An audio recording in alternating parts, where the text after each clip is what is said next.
boy. Ooh, buddy. Hello there.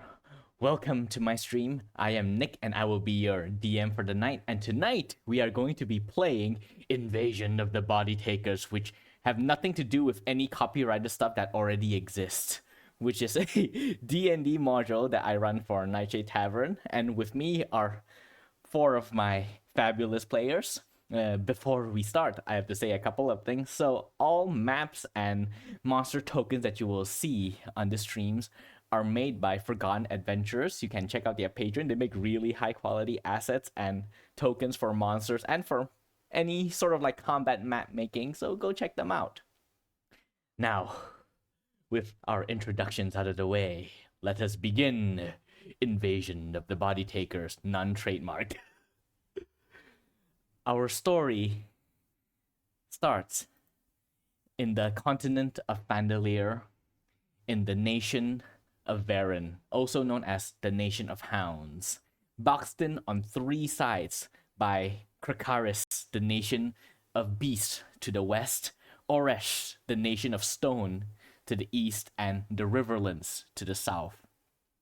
Veran is a fairly wild place compared to some of the other nations, leading it to be nicknamed as a savage land, or rather a land where the nobles don't really have as much power as in other places because they are beholden via feudalism to the people. All of you, through one way or another, are citizens of Veran, and over the course of your lives, it eventually leads you to the discovery of a notice board asking for recruits for a adventuring guild by the name of Doran's Brigade. Now, the thing to know about Vandalier is that while there have been groups of people that can be called quote-unquote adventuring party, there isn't an official adventurers guild or any sort of infrastructure set in place to support this type of quote-unquote career. Doran's Brigade, from what you can see on the notice board, is a man named Doran's attempt to legitimize the career of adventurers for the Nation of Hounds. And so, for various reasons, the four of you saw this notice board and decided, why not? Why not try this out? And so, with that notice in hand, you begin to make your way, no matter which part of Veran you are in the direction of where Doran's Brigade is located, which is in the freehold of High Hill, which is located here. The ping. Can you see the ping? Whoop. Yes. So that is where High Hills is. And so you all travel across damp soil and wet grass because Veran is a very wet place and is prone to rain. And as their name suggests, the Nation of Hounds, there are a lot of dogs here. In particular, these large canine-like creatures known as Gaimar hounds that, while fairly vicious and friendly, the spool that they leave behind are very, shall we say, thick. And so it has infused itself into the soil of this land and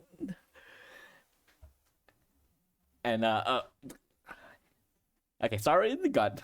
Someone coming in. But yeah, so you are. But yeah, so it has infused it, and so that is a perpetual stench that you will feel wherever you go, and it sort of like clings to your clothes and your shoes. But eventually, High Hall comes into view, and you see a quaint little freehold that is fenced in by these high wooden walls set on the highest crest of a green sloping hill. Upon it, which stands a sort of a modest-looking wooden two-story house. As you approach the double door that leads beyond the wooden walls, that is where your story begins. So, to start us off with, why don't all of you start introducing yourself? Let's go with, you know what, Champa, you have a sword thrower. Why don't you start first? Dang it. Okay. Do I describe my No, character it's as well? yeah. Just mention your character's name, what your race is, and a little bit of your backstory, like a line or two. All right. Okay. So my character's name is Ainsley. They're they are they are. Uh, Ainsley is a kobold rogue. Very small kobold. And then wait, I forgot my backstory. Okay, okay. So she was raised by a wood elf clan. So as explorers, the clan are, I guess, explorers, Mhm. and they settled in the city of Taram. Yes. Is it? Yeah, Am I Taram. pronouncing it right? Taram. Yes. Okay. So yeah, she's been staying with that family for so long, and then the uh maternal, let's say, the mother of the group. Hmm. I don't know if I'm pronouncing this right. Alas Kretumal. I know you made up the name. Oh yeah, was it me? Yeah, you made up the Okay, name. okay. So Alas, the mother of the group, she saw the recruitment under for Doran's brigade. Mm. So she sent Ainsley to join the brigade for something very noble, for a noble act. But turns out they only wanted to send Ainsley out of the like clan Yeah. because they couldn't stand. Like a troubled child being sent to Yeah, boarding school. yeah. Wow. In Good to in hear. hopes of maybe changing Ainsley to become more mature like that. All Yeah. right. Okay. And now, so Ainsley, you are the first one to arrive at this wooden door, and as you like sort of like come to the end of this dirt path, this door just looms above you, and you don't really see there aren't any guards like standing on top of the gate or anything like that, and so you're just standing there alone currently, clutching your notice, making sure that you're in the right place.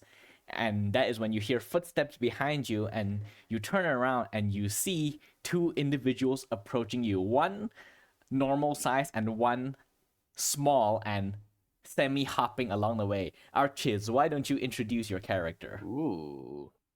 Hello, hello. Okay. I am playing Sherman Panzer. Yes, Sherman. Such a troll. I swear to God. Yes. Essentially, Sherman is very, very, very simple, very basic. Human fighter, right? He is good at, as you would, fighting. Uh, yes. Apparently, he drew the attention of Mr. Archmage Corelius Marken. I Yeah, think that's his name. Marcon. Marcon. Yep. Yes. You need that Hi, fantasy Mark. lilt Uh, to it. right. So Mr. Marcon is a researcher of Forbidden Arcana, and he is also the headmaster of the Silver Spire Mage Academy under the Oreshi government of this whole nation called Oresh. Right. So Yes. yes, essentially I got isekai. Yes. Yep. I came in through a portal with a very, very, very, very large shadow beast. And then also knew Oswald while hunting for the shadow creature the second time. Yep. But sadly we couldn't capture the creature due to stormtrooper aim from one of the archers. Yes. So yeah, and then we met back for Doran's brigade. There we go. All right. And Yes. your companion, Moss, why don't you introduce your character? Hello, everyone. I'm Moss. Today I'm playing Oswald, a Harangon. Also, Harangon is a race that is rabbit-like, so he's basically a bunny. Black fur, uh, bloodshot red eyes, hopping. Uh, he's a bit chubby on the chubby side now. He's a fresh graduate from the Silver Spire College. unemployed. So his fur is a little unkept. You know, he's stress eating carrot, stress eating from time to time. And this is his second time meeting Sherman. Yes. Yep. And what else? So yeah, the Archmage of Silverspire, the headmaster, Archmage Corelius Marcon, took pity on him for his less brilliant student here. So Oswald got called the second time to help, to prove himself, maybe, and to help Sherman with his mission now. Think that's about it. Mm. All right. And so that is who you see walking up Ainsley. What is your response to this eclectic duo that approaches? I clutch my dagger from my pockets. I do a fighting stance. Oh wow, I see you were diving straight in. Yo. She's not very. They're not very bright, so they don't know the situation. They don't know how to react to the situation. All right, so Sherman and Oswald, you see as you approach this diminutive lizard-like individual, the moment they laid eyes on you, instantly go into a fighting stance and glare at you. What are your responses? Why? Like you see Sherman just audibly and visually confused. Okay. Why? I think Oswald is gonna make the notion to the kobold here to calm down, like Chris Pratt does in Jurassic World to his raptors. Oh wow. Wow, that's a choice. Like, yo, calm down, easy, easy. And does Ainsley count down? I think so. They say friends. Are you guys friends? Yeah. Like I mean, are you guys friends with Ainsley? That's what they meant. Mm, Are Maybe. you guys the bad guys or the good guys? well, if I were a bad guy, I wouldn't, be here. So Hmm, you may be correct. Maybe. She then, no, Ainsley then puts the dagger back inside the pockets. All right. And it is at this moment that you all hear more footsteps approach, followed by chatter, and you see walking up the steps along the path towards you two figures walking up, bickering over a map. So, Tay, why don't you introduce your character and your partner, your bodyguard? um, my character's name is Sin of Serene, but you can call them C. And they are a variant human bard. And with them is their quote unquote bodyguard Cam. And they come all the way from uh Surin. And there is word that there's more to see than what meets the eye and what you've heard in just like around town. And the word is that um that they were like of what how do you say it? Can Which one? uh the title Oh, game. Keon. Kian? Keon. Kian? I've been saying it as Kane this entire time. No. Am I You my you mean like bad. the anime show? K on? No. No. Keon. No. Okay. Keon. All right. Negative inspiration to Oswald for the rest of the game. Oh no. Oh dear. That's what you deserve. Um so they come all the way from Syria, and there's word that Sin C is used to be uh Kaon, right? Kaon. Now, a Gaon would be the head of your family. Oh, okay. So then what's You are like you are just a noble's child. child came from a Kaon's family, maybe? Is that Yes. the word? Is that what? Yeah. Kaon's family. But nobody really knows because C is a little like just shrugs. Anybody ask them about like any rumors and just like believe what you want to believe. And Cam is C's cohabitator. They live together and they like go out. They go out and just like do what people living together do. Just go to work, eat together, eat dinner together, scrap up some money to pay for rent and such and such and such and such. Yeah. So yeah. Yeah. And C is also a bard, the most important part. I yeah. Oh, did you yeah. say bard? Variant human. Yeah, I did. Oh, whoops, I I said missed that. variant Sorry. human bard. Yeah, so basically okay. you are the starving artist and Cam is the one that is footing the bill. Yeah. Yep. That is a bit too real. All right, so this is who you see coming out, and as you do, you can Cam sort of like bickering. No, that's not where it goes. Give me that. You're holding it upside down. What? Oh, Yes. I can't believe it's every time I try and do something, you're just telling me that I'm doing it wrong. Well, be more competent then. Oh. There. See, there are people up there. Go talk to them. Go. Oh God. Go. What? She shoves you forward. What's with me? Oh my God. Oh, hi. Yeah. Hi. Hi. Hello, everyone. I am C. What is up?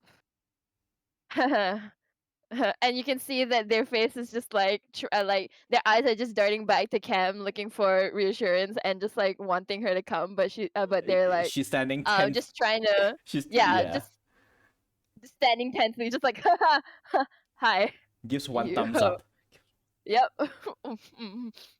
It's like you're doing Hello. good. You're doing good. Hello. Looks behind at the person over there cheering you on. Hi. Puts a hand out. Sherman, nice to meet you. C, nice to meet you too. And they give you a handshake as well, but like very awkward. Their hands are like very sweaty.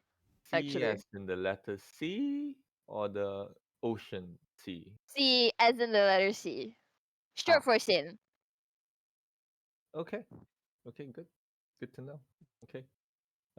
And this is gestures towards Oswald.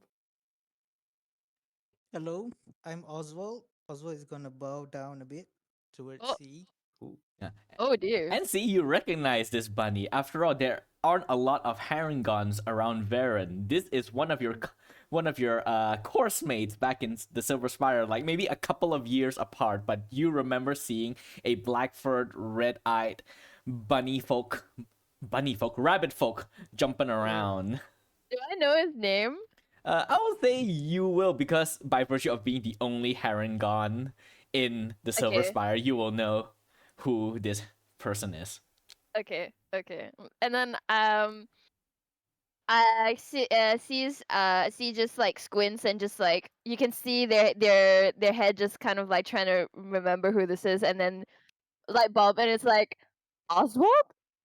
You're the one who attended Silver Spire, right? Okay, Oswald is gonna look back up and then, wait, are you? No way. Are you C? Yeah, I am. Oh my Okay. god, Oh my god. Okay. I did not Oh, expect to see you here. You graduated? yeah, a bit late for our batch, but I made it. Yeah, I made it. Oh god, we're using actual real world college lingo. Yeah, Bringing back graduated. memories. Yeah. So as you're like, Wow. I see you're doing great now. Great is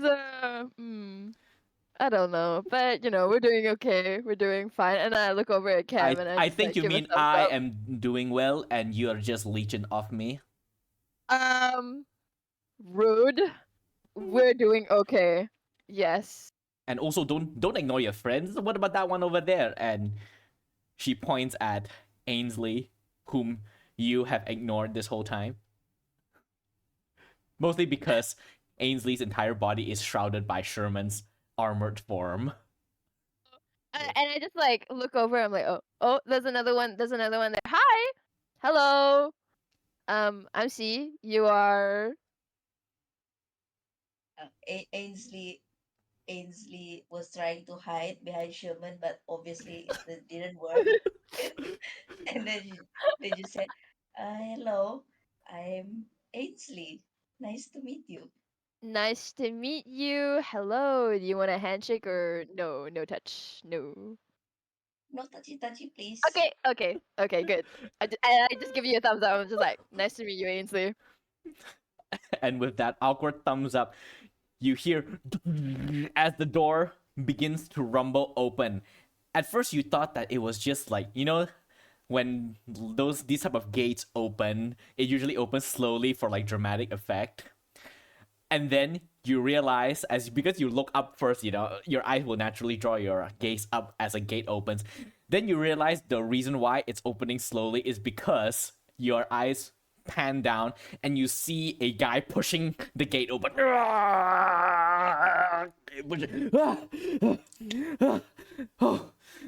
Why did I make that so heavy? Should have installed a lever.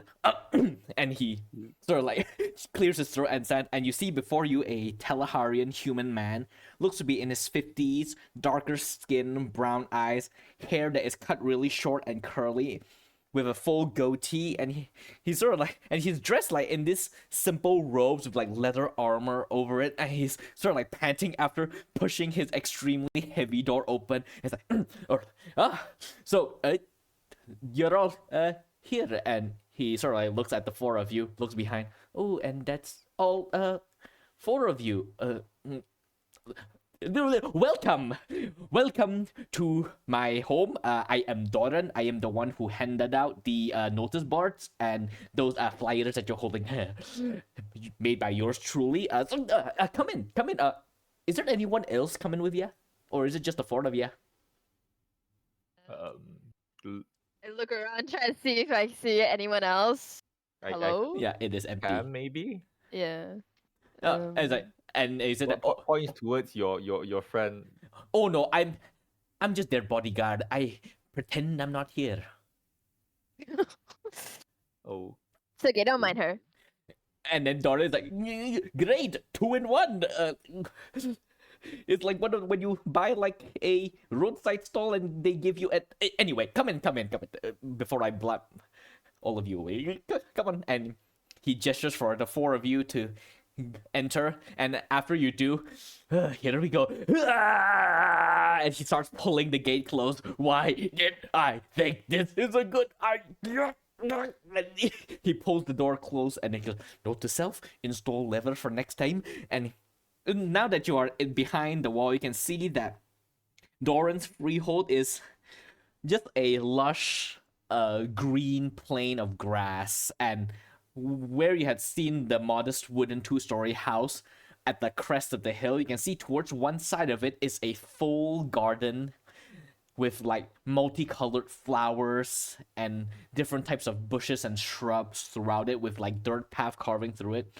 And the dirt path from your road eventually joins with the one at the garden before it forks out, one leading towards the main house, and then the others lead elsewhere towards the land. The closest towards you is a stable, and then towards your left you can see a barn and another smaller building with a stone chimney with smoke coming out, and you gather this is probably like a smithy's place.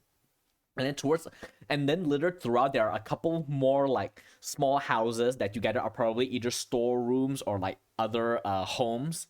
And even there are other places you can see that there are like buildings that is half under construction with sort of like their skeleton work already being put up, but the walls and the roofs and the floorings are not done yet.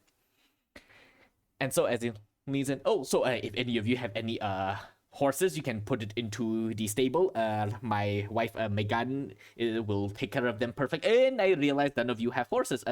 Ignore me. Moving on. And so, welcome to High Hill. I am the Kaon of High Hill. And yes, so I'm guessing all of you are here to audition to join Doran's Brigade, Veran's first adventuring guild. Do you pay well? Oh, of course we do. I mean, what would you take me for? Some kind of Oreshi noble who skims on his staff? No. We are all of us equal here. The only difference is, actually, I don't really know what the difference is. I have never done this before. And then you can hear a voice goes, "No one's done this before." Oh, and then Doran looks up and you can see heading down from the dirt path from the house is another man. And you can see from his features, he looks Galvin, about 50s, with bronze skin, green eyes, and choppy black hair. And he walks towards him, and Gormag goes, "Ignore my husband. He gets a little overeager when anything about his pet project comes into play. Doran, breathe. You are the leader. Please present yourself as one." And then Doran is like, "Oh, I'm sorry. Yeah, this is Gormag. He's my husband. So, now, before we get started, why don't the four of you introduce yourselves so that I can, get to know you a little bit better before we hop into the next part of this interview." Okay. While we're doing all that, can I do something like I've got a thing.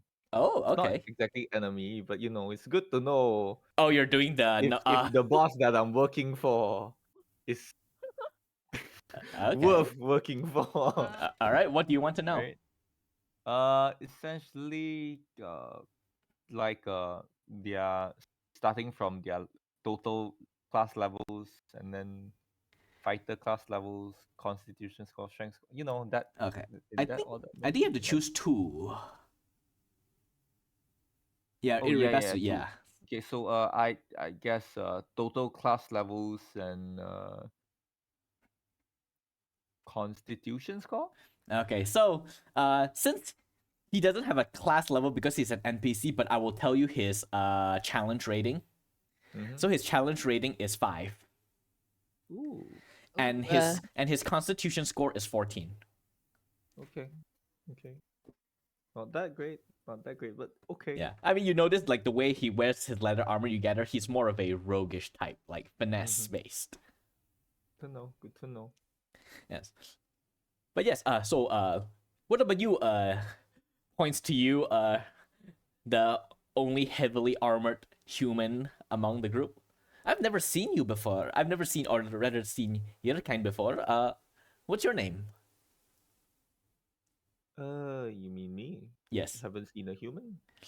Or rather humans that hold themselves the way you do. You're not from around here, are you? No, that I am not. No. I am Sherman. Holds up hand. Nice to meet you. Oh, and then he shakes your hand. Nice to be. Oh, firm grip there. Sherman. Never heard that name. Is it Macarian? Or No, I'm new here. Let's just say that.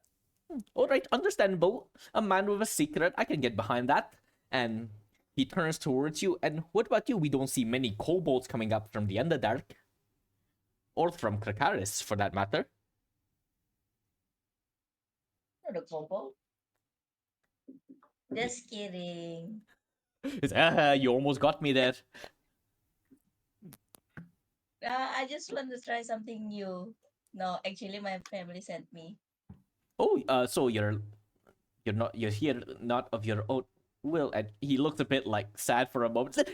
But regardless, you are here now, and hopefully I can win you over with my charming personalities. A very forced laugh. Oh, I'm sorry, I didn't catch your name. The name's Ainsley. Greetings, Ainsley. A pleasure to meet you. And then he will turn towards you. And you, a Herringon, I think I've heard of you before. The only rabbit folk to be at the Silver Spire. What's your name? Ollie or something like that? It's Oswald, my lord, and I'm very, very thankful to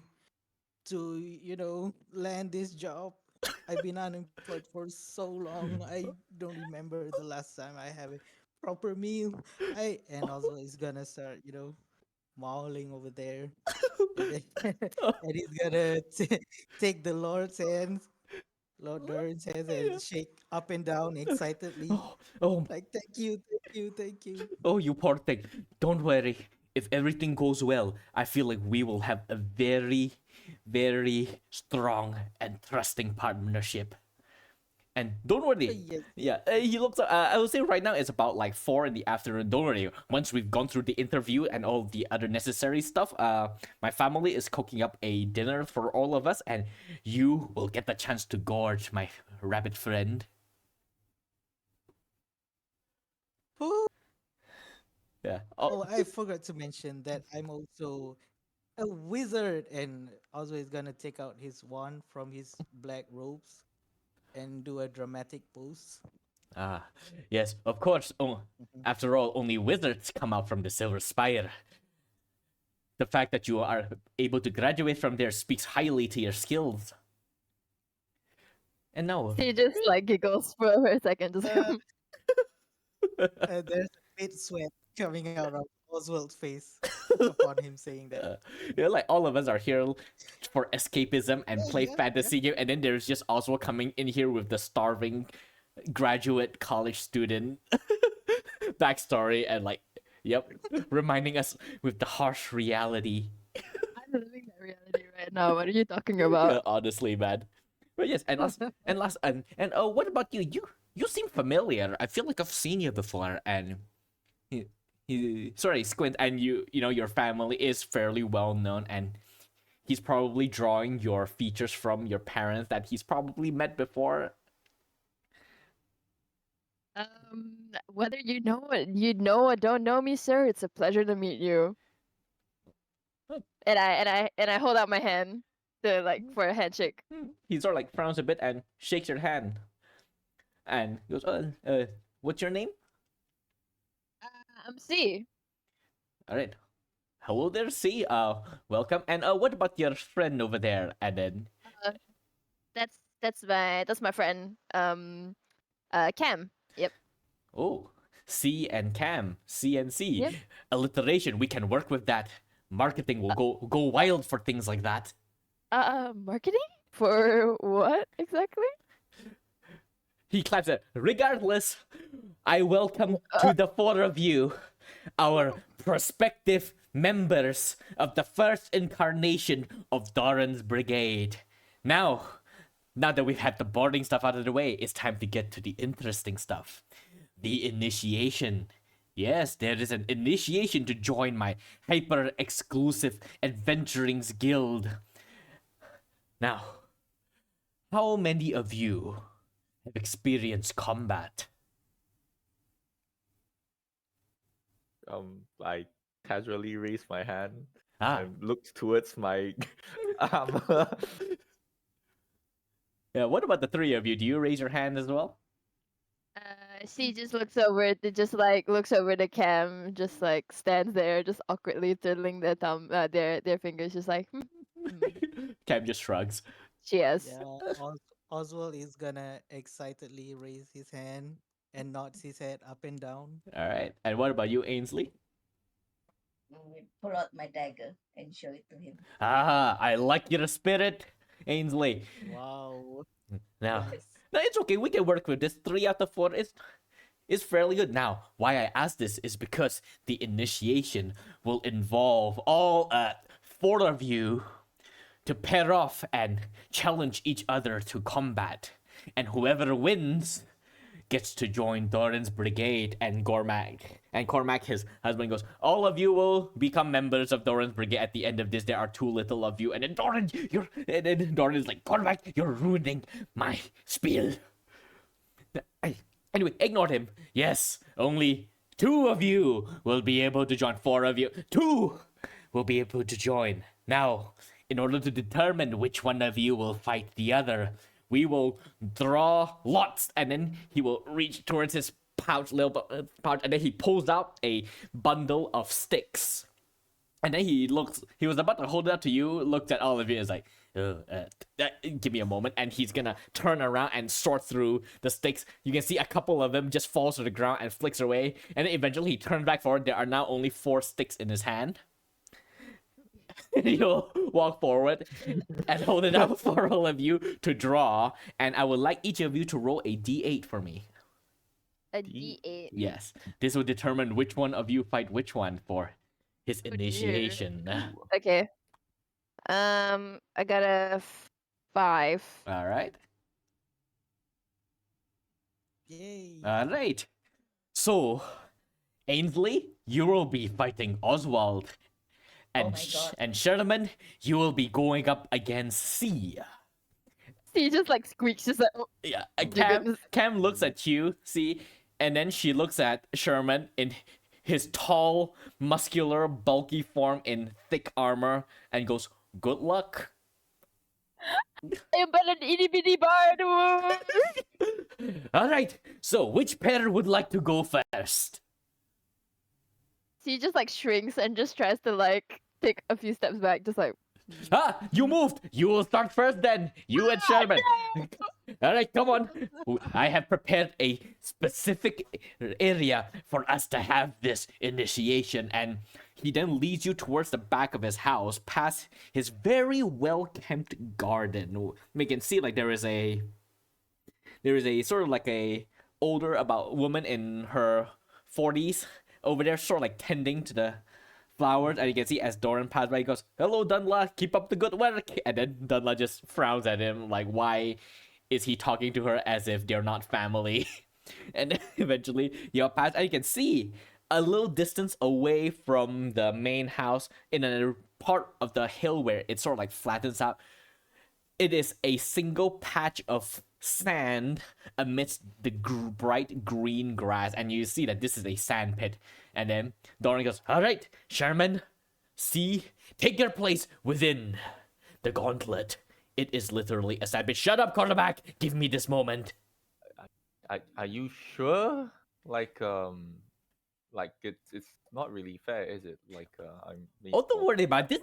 This isn't a fight to the death. We just want to see your capabilities. Think of this as an audition to show off your abilities. oh my god. And if any of you were to get mutilated, my wife's brother Glasson, he's a fairly adept healer. Should be able to put you back together in no time. Oh my god. Don't kill each other. Oh. All right, step then. onto the sand pit. I mean, the gauntlet. Okay. Nothing personal, kid.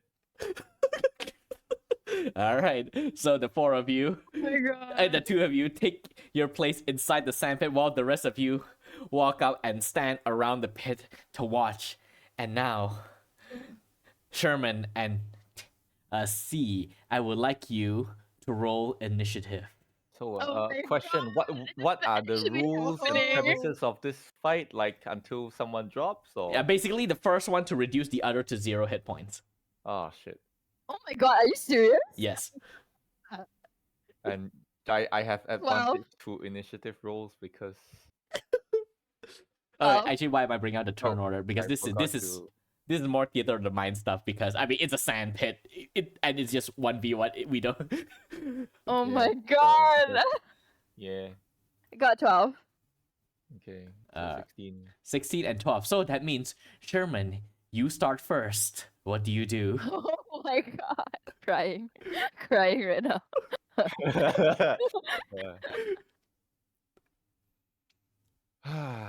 Fine. I'll give you the first 3. Right.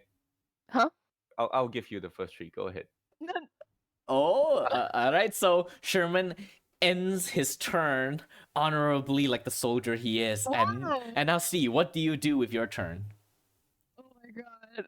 Hold on, give me a second. Ah. I did not expect this. Yeah. Oh, and Doran's right. First one to knock the other down or incapacitate wins. So basically, the first person to be reduced to 0 or to be incapacitated for more than 2 rounds loses. Okay. So this is just to give a chance to those who are not like pure DPS. So Okay. basically, if you can stun lock Sherman for more than 2 rounds, you win. Oh, okay. Okay. Oh my god. Hold on. This is so. um. Oh man, Um. Oswald is gonna have trouble to cheer which one, because C is was his, Mhm. his college friend, and Sherman Yep. is his previous partner. So yeah. Do if I were to cast something, is there possibility that like I can make it so that only Sherman sees it? Oh, what are you casting? Hypnotic pattern. Oh Jesus fucking Christ! Oh yeah, Okay. hypnotic pattern only works against the person who is subjected Dear. to the hypnotic pattern, if I remember correctly. Oh. All right, so describe to us. Each creature in the area who sees the pattern must make a wisdom saving throw. All right, everyone put on sunglasses. Nah, I'm just kidding. I will just say that you can narrow it to just Okay. Sherman. Yeah. Okay. Yeah. All right. Damn. All right, so Yeah. I'm casting hypnotic pattern. all right, what does that look like for C? I think for C, I think Oh. it's gonna. Oh my god! Oh my Uh, goodness! Wow, wait, wait. Okay. I think their hypnotic pattern just looks like a bunch of those pattern like like those pattern garments and stuff, Oh like the yeah. like carpets, rugs, and stuff. Oh, so an And like acid the trip. super colorful one. Yeah, acid trip basically. All right, so you release that onto Sherman. It swirls around you, but then it just disperses, and your glasses shine white like some anime shit, and it is ineffective. And now, Sherman, it is your turn. What do you do? Alright, I was thinking you would use weapons, not spells, but since you're using spells, I can't exactly, go full on easy on you. So, Maybe. I will go ahead with my spend my action to attack. All right, so you charge forward. It's like you say, "I cannot go easy on you anymore," and just charge forward and make your 2 attacks. First one will be a longsword, but non-lethal, of course. Yeah. The blunt of the blade. Yeah, don't worry. This is all non-lethal damage. Yes, the blunt of the blade, but trip attack. All right. So, So a dexterity save from say C then, wait, if the give me a attack quick hits. second. I don't think it works. The Dexterity trip save? attack. It's a strength saving throw. Oh, Not strength. Strength? Oh wait, Yeah. no. It's when you hit with an attack. So it depends if I hit or not. All right, roll your Okay. attack. Does Okay. 18 hit? Oh. It's Yeah. one-handed, by the way. So. Yeah, my AC is 12. Oh, Be so serious right now. All Okay, right. I'm a 18. bard. All right, now roll your superiority die. Yes, I will roll my superiority die. My superiority die is a 1d8. Mm-hmm. D8. Yeah, and C, you can roll your strength saving throw. Yes. So DC 14. Wait, what? Sorry? DC Strength 14. saving throw. If you fail, you go Strength, prone. right? Yes. Yes. What is that? What is that number? Oh, that's a natural one. Okay. All right. So you take 11 points of Okay. of damage, and you also Sherman swing the blade. It taps you against the side of your ankle, and you went ass over tea kettle and smack onto the sand pit, and sand throws up, and then you can see Doran go ooh, and you still have one more attack, Sherman. Oh my god. Shit, I really don't want to hit a person when they're down. Do it. Okay, I will same thing, but with the back of the blade. All right. Advantage because prone. Yes. Oh, the advantage isn't. Oh, it's a 13. Oh, so just hits.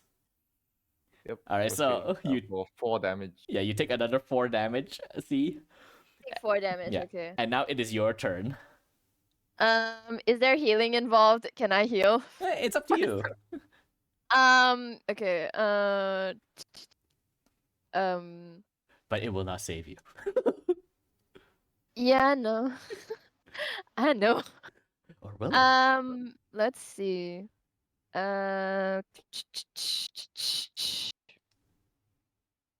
mm, can I try? Oh, uh, what was the conditions again?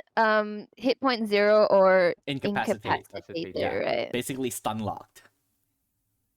Okay. Unconscious is not incapacitation. Yeah, it is. Unconscious Oh, it is is? yeah. It is, yes. Okay, okay. Then can I cast sleep maybe? Oh. At what level? Oh, that's the question. Yeah. Mm. Because you don't know how much hit points does Sherman has. Yeah, I don't know. I don't know.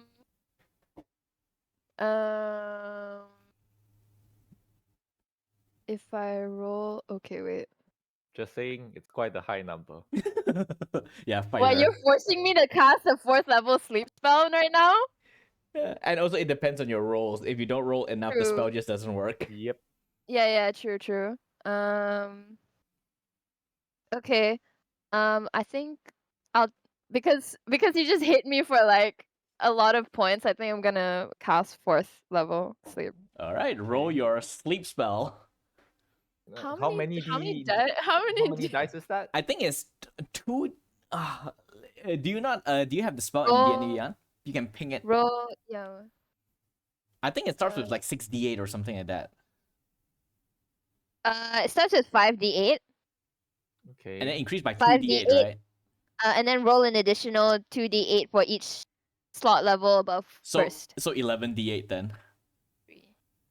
11? Yeah, 11d8. 11d8. 11d8. Yeah. Oh my god, I'll just do it on here. Oh, is that?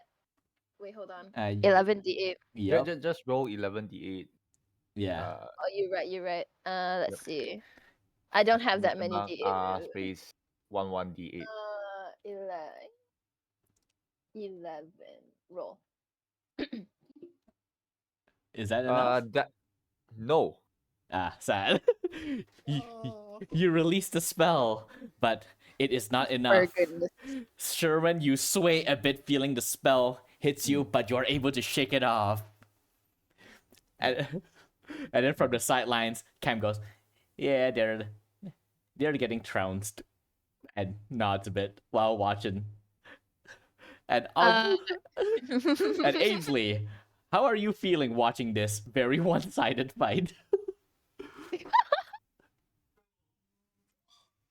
Let's go. They're taking notes. Okay. All right, and Oswald, I'm guessing you're still very conflicted.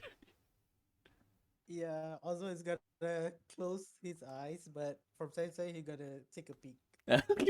All right. Who's waiting? Who's waiting? All right. Next up, Sherman, your turn. You know what? I'm gonna try something. She is prone. Okay. They. They're prone. They are prone. Okay. Can I you, you know, like in those cop movies where people like put the chokehold. No, not choke. Hands behind back, knee on the back. All right. This would be this would be You're trying to grapple me. Yes. Yes. Yeah. So roll athletics, Sherman, and see you can roll athletics or acrobatics. Okay. Athletics or acrobatics? Yes. Let's see.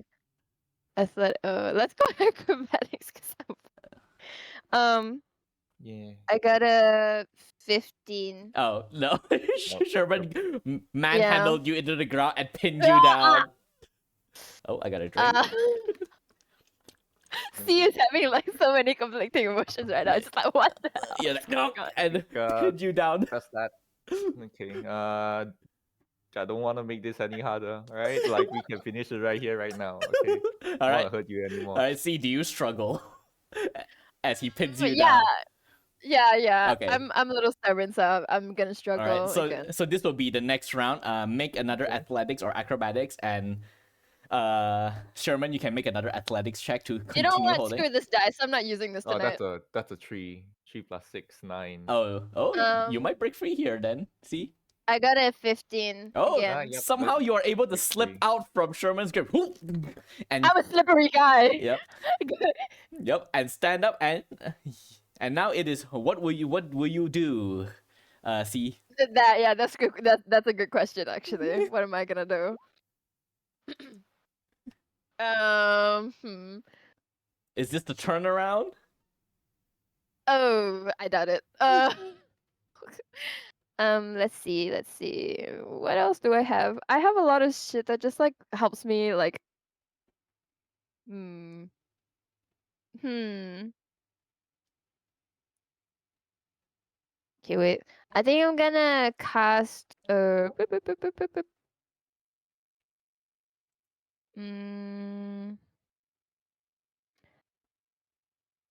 I think I'm gonna cast hideous laughter. Oh, all right. What joke do you say? To say a joke. Yeah.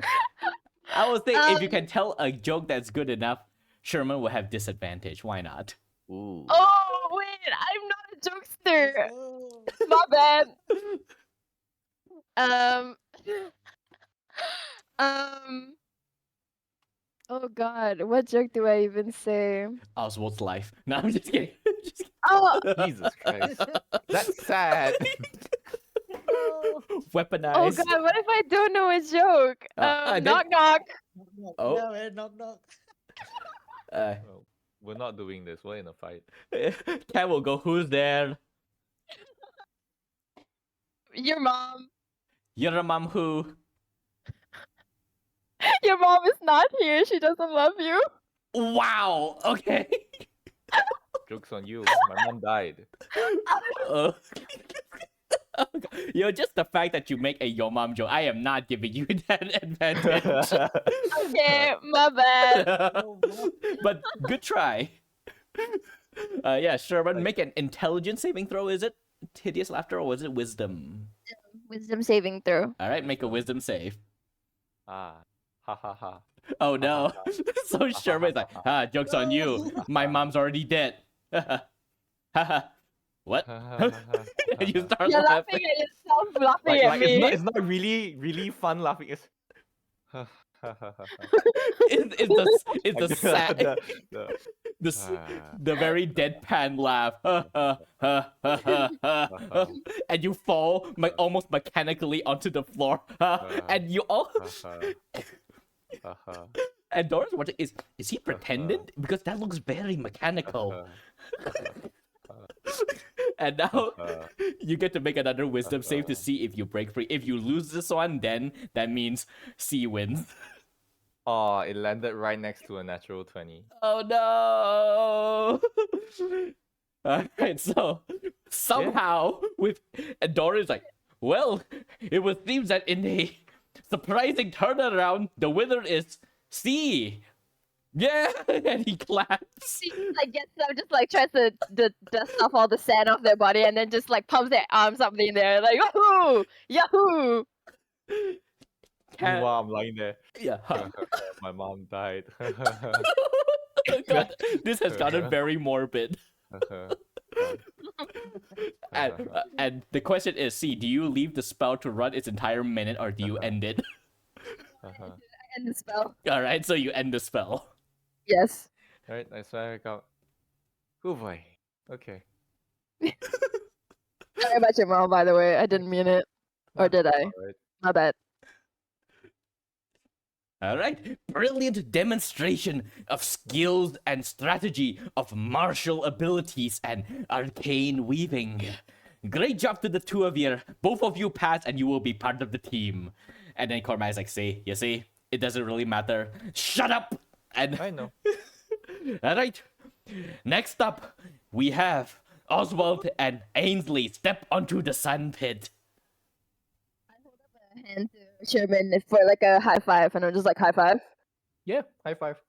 Yeah, and then I'm just like high five. Yeah, you high five. And then I turn around and to Kevin, I'm just like giving a thumbs up. I'm like, I'm Yeah. making friends. Yeah, you hold the thumbs up, but then your hand is trembling because you just high five someone in plate armor, the glove. Yeah.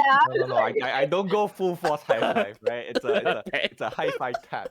All I'm right. not trying to Okay. break her arm. Yeah, Right? yeah, break their arm. I don't, No, yeah. no, no. All right. Oh, a high Very five. friendly head. All right. And so that kind of stands and it goes, not bad. A bit cheesy, but whatever works, I guess. And then I just stick out my tongue. I'm like, "Meh." All right. Now, Ainsley and Oswald, both of you are in the sand pit. Roll initiative. I'm sorry, Ainsley. It's just a friendly match. Friendly match. No worries, guys. No hard feelings. Initiative. Oh, Oh, Ainsley. no. Wow. Ainsley acts first. Whoa. All right. Jesus. There you You go. have +9 to initiative? Yeah, Harangon. Oh my god. Ainsley has +8. Yep. Yeah. They speedy motherfucker. That means actually you all rolled super low. +9. That's a +9. Yeah. Yes. Yeah. All right, What Ainsley. What do you do? Wow, there's a +8 and +9. Wow. Okay. So obviously Oz saw the dagger that I was holding. Yes. How far am I from Oz? I'll say that he's 15 feet from you. 15 feet. Okay. I'll directly charge towards him. Uh, Full speed towards Oz. And then right before I reach him, I switch my hands to the other one and bring out my short sword and try and like cut his. I don't want to be too harsh. Maybe one of his ears. oh, all right. Roll your attack. No, that is Okay. harsh. No, just kidding. Buddy Just kidding. serious? Wow, that's actually kind Go of for targeted. it. Go for lie. it, please. And you know what? Because this is a 1v1 fight, and that means a rogue does not get to use their Sneak Sneak attack. Yeah. attack. sneak attack. I will allow you as a bonus action to make a stealth check because rogues can use their bonus action to hide.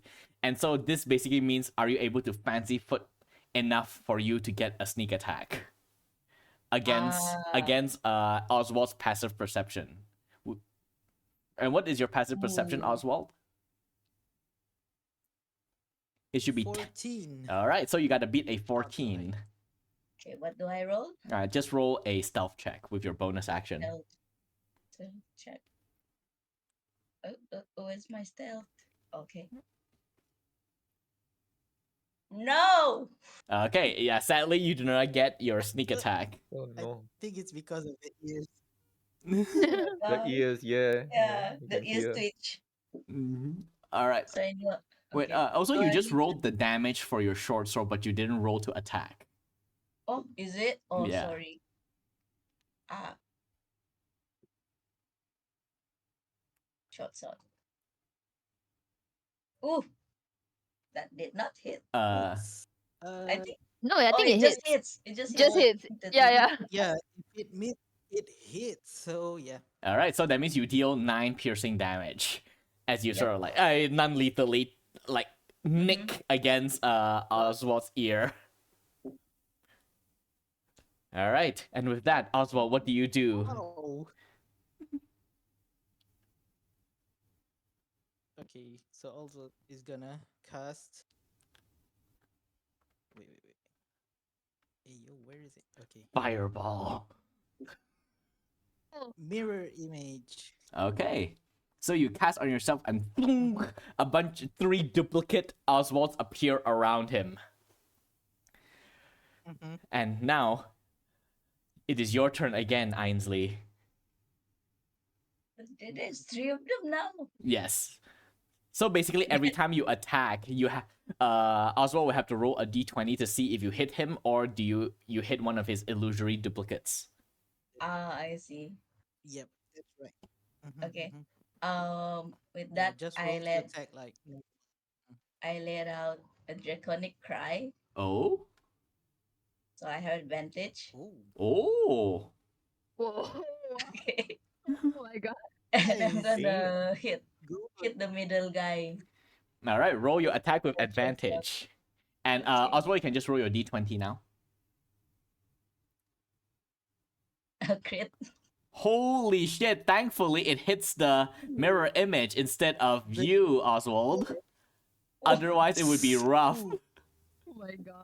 Okay, so now what? Yeah, You skewer. So, Oswald, you watch as Ainsley just, in a brief bout of bloodlust, tear into one of the illusory duplicates and rip him apart, and you're like, oh god. Like, it was just eviscerated. Your mirror image go in 2 different directions before it dissipates. And now even it, the mirror image yeah, agony. yeah, your mirror image have a look of utter fear and pain and terror in their eyes as they were torn up to pieces by this 3-foot tall kobold. And now, Oswald, it is your turn. Oh, man. Okay, I'm gonna do Ray of Frost on Ainsley. Oh, this would be disadvantage because she is right in front of you. Oh, okay. I see.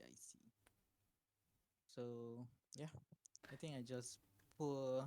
Also, he's gonna pull out his dagger that is Oh, shaped like carrot for some reason. a carrot knife. Carrot. Very nice. Actually, he's gonna do booming blade, but he's gonna roll to attack. Oh, booming blade. Let's go. Underrated spell. Oh, 23 that hits. that definitely Dang. hits roll dagger. Damn, that's a really sharp carrot. Yep. Carrot. All right, now roll the damage. Miss. Okay, so 3 damage. You nick the side of like Ainsley's snout, and then Ainsley, at first you're like, huh. And then you see that there's a sheen of energy around your body. And now it is your turn, Ainsley. Actually, Oswald, do you want to move away or do you want to stay where you are? No, just to take into consideration how Booming Blade works. Mm-hmm. Yeah, we're gonna hop. I think back around 10 feet. All right, so you 10, hop. 15 feet. All right, you hop 15 feet away. Ainsley, you can make an opportunity attack if you want. Yes. All right, do it. With my short sword, right? Yes. Oh, please. Okay. And this will still be advantage because Oh, no. Draconic Cry has not ended yet. Oh, Roll one more time. Okay. And Oswald, you can make roll another d20. Ah, okay. Oh, okay.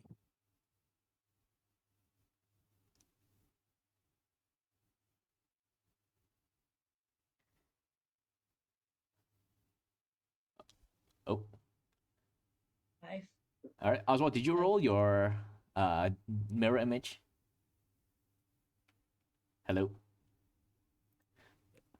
Yeah, there's another 19. Okay, so Yeah, the it's second, the other one. yeah, the second mirror image is eviscerated, and this one, actually, no, this one you did eviscerate. This one you chopped the head off, and the head just went flying through the air, face stuck in a open mouth scream of horror, and like illusory blood comes out and dissipates, and you're like, why? And now it is your turn, Ainsley. I charge back at him. Okay, with my and, short yeah, sword. and as you do, roll Booming Blade. Oh, what? Yeah, it takes. What does booming blade do? It sheaves you in energy, and if you move, you explode and take damage. Oh my Yep. gosh. Yes. Yeah, but alright, it's just a cantrip.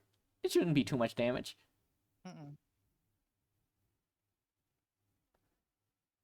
Oh, Okay, you take 7 damage as 7. boom, you feel a burst of arcane energy explode around you. But you are able to get right up into Oswald's face, and are you gonna Draconic Cry again? I think you can do this like 3 3 times. times. Yeah. no. I'm gonna attack with my bonus action. Oh. 2 weapon fighting. Oh, okay, let's go. Okay, Changing so things up. first, Ooh. Yep. Short sword. It hits 20. Okay, roll your d20, Oswald. I think if you have to roll 12 and above now. I think this is my last. Yeah, this is your last one. Duplicate. Okay, your last mirror image disappears, and now, Ainsley, the rabbit is yours. Bonus action. I'm Oh. going to attack him with my dagger. Let's go. 19. All right, roll dagger damage. But this will not be sneak attack. Yeah. Oh my god. The dice stuck. Oh, what did it roll? It's stuck. Oh, there we Oh. go. Okay, I was It's supposed to say not 50. Okay, yeah. So you take 4 damage. Also as you are nicked on the tip of your nose. And now it is your turn.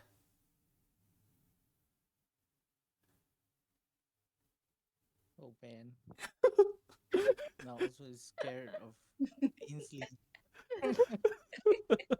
I mean,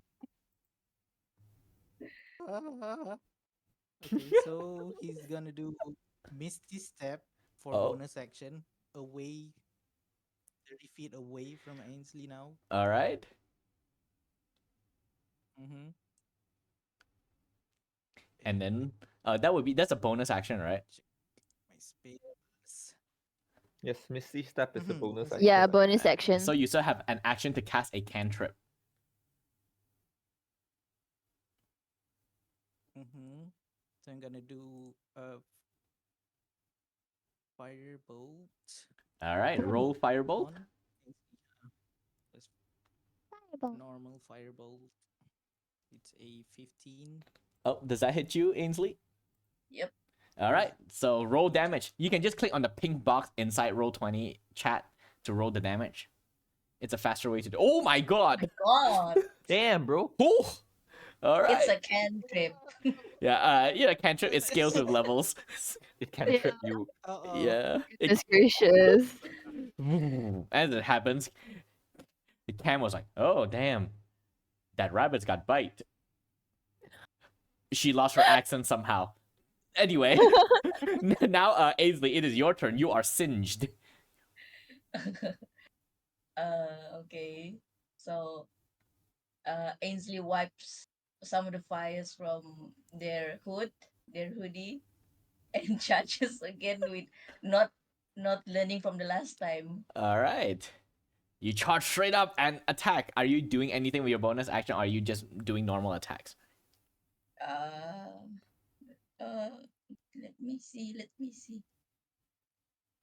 No, I'm still going to use the two-weapon fighting. All right. So you charge forward and you're gonna shank the bunny. Roll your 2 attacks. Short sword. Oh, it doesn't hit. The first one doesn't. Action. It doesn't hit again. Oh no. I'm blinded by the Yeah. By the light. smoke from the firebolt. Yep. The soot gets in your eye and you miss. And now also it is your turn. This savage kobold is right in front of you again. So he's very terrified right now. So he's gonna shakily draw out his dagger and do a booming blade once more. All right. Roll your attack. Roll to hit. I don't think 14. It hits. Oh, It hits. It okay. just hits. 14 hit. Just It hit. hits. Okay. I'm gonna do the Oh, dagger damage. very low EC, people. Yep. All right. You take 5 damage, and again you are sheathed in arcane energy. And Oswald, do you stay where you are, or do you move? Oh man. And, this time I'm gonna stay. All Like, right. he's too afraid to move. All right. Like he's waving his dagger like, go away, get away from me. All right. And now Ainsley, it is your turn. Oh What my do you do? God. Just let me hit you once. I remember you do still have 2 uses of Draconic Cry. And, Yeah. and if you have the advantage, and if you hit, it does do sneak attack damage. Okay, all right. I'll do a draconic cry again. All right, so also you're like, get away from me. Ainsley's response is to roar right in your face and stab you with her short sword. All right, roll your short sword attack with Oh. advantage. Roll one more So time. low, man. Yeah, cause Oh, advantage. so low. Still low. Oh, does 12 hit? It doesn't hit. 12 does not His hit. AC is No, the No, I CP is don't think 13. so. Yeah. Ah, no. All right. Also, it is your turn. What do you do? Also, it's gonna bonus action, Misty Step, Again. 30 feet away. Alright. I would say for the purpose of this, you 30 feet the other direction because otherwise you'll be outside of the sand pit.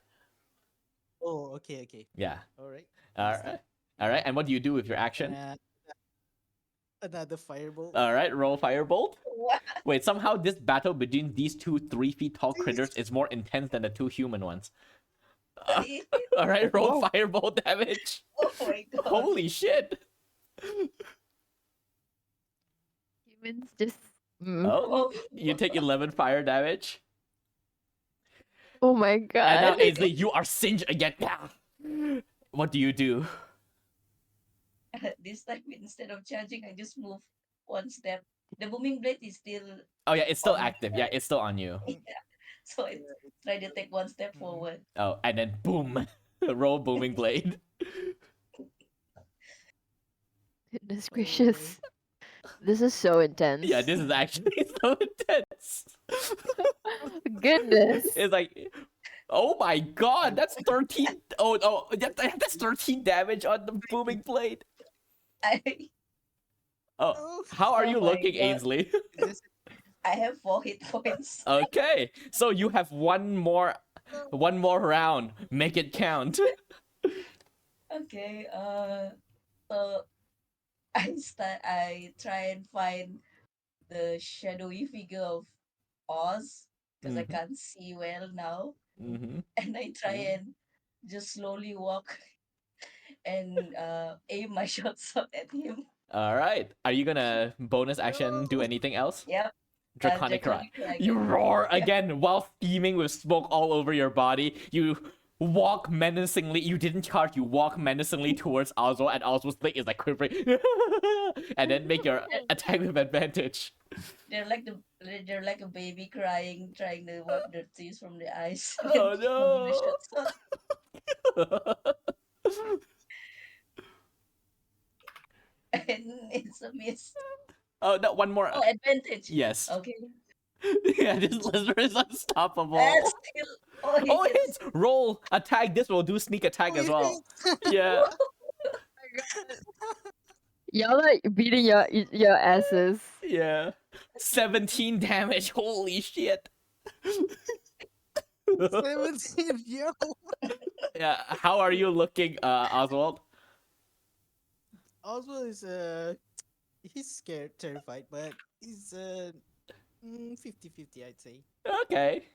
And now, Oswald, what do you do? This feral kobold right in front of you. The Ainsley falls to their knees in front of us. Still with the daggers and the short sword. Oh man. I think I'm gonna do an unarmed strike. Alright, Like, roll. Oswald is terrified to do anything. Alright. He's gonna kick. Alright, you're gonna attempt to punch at Ainsley. Ah, that misses. Ainsley, what do you do on your turn? I and I'm striking also. Oh, you're not using your sword? No. Alright. Yo. The shot sword I already put down my shot sword. Alright. I was waiting for the final blow. Oh. Okay, so, I mean, you can pick it up as a free action again.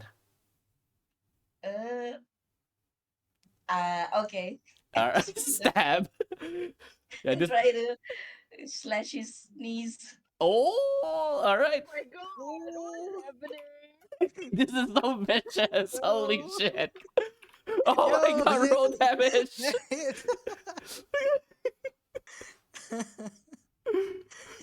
Roll damage. 9. Okay, now I was like 24. Holy shit. Now, okay, 9. 34.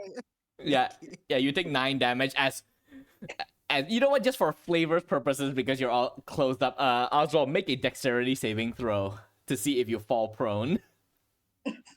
Okay. You have to beat 13, which is, I think, the correct age. Oh Oh, no! you fall. Oswald, your legs flip while under you, and you fall onto the ground. It's your turn. What do you do? Oh man. Also, he's gonna take out his dagger carrot, but this time no booming blade, just straight up normal. All right.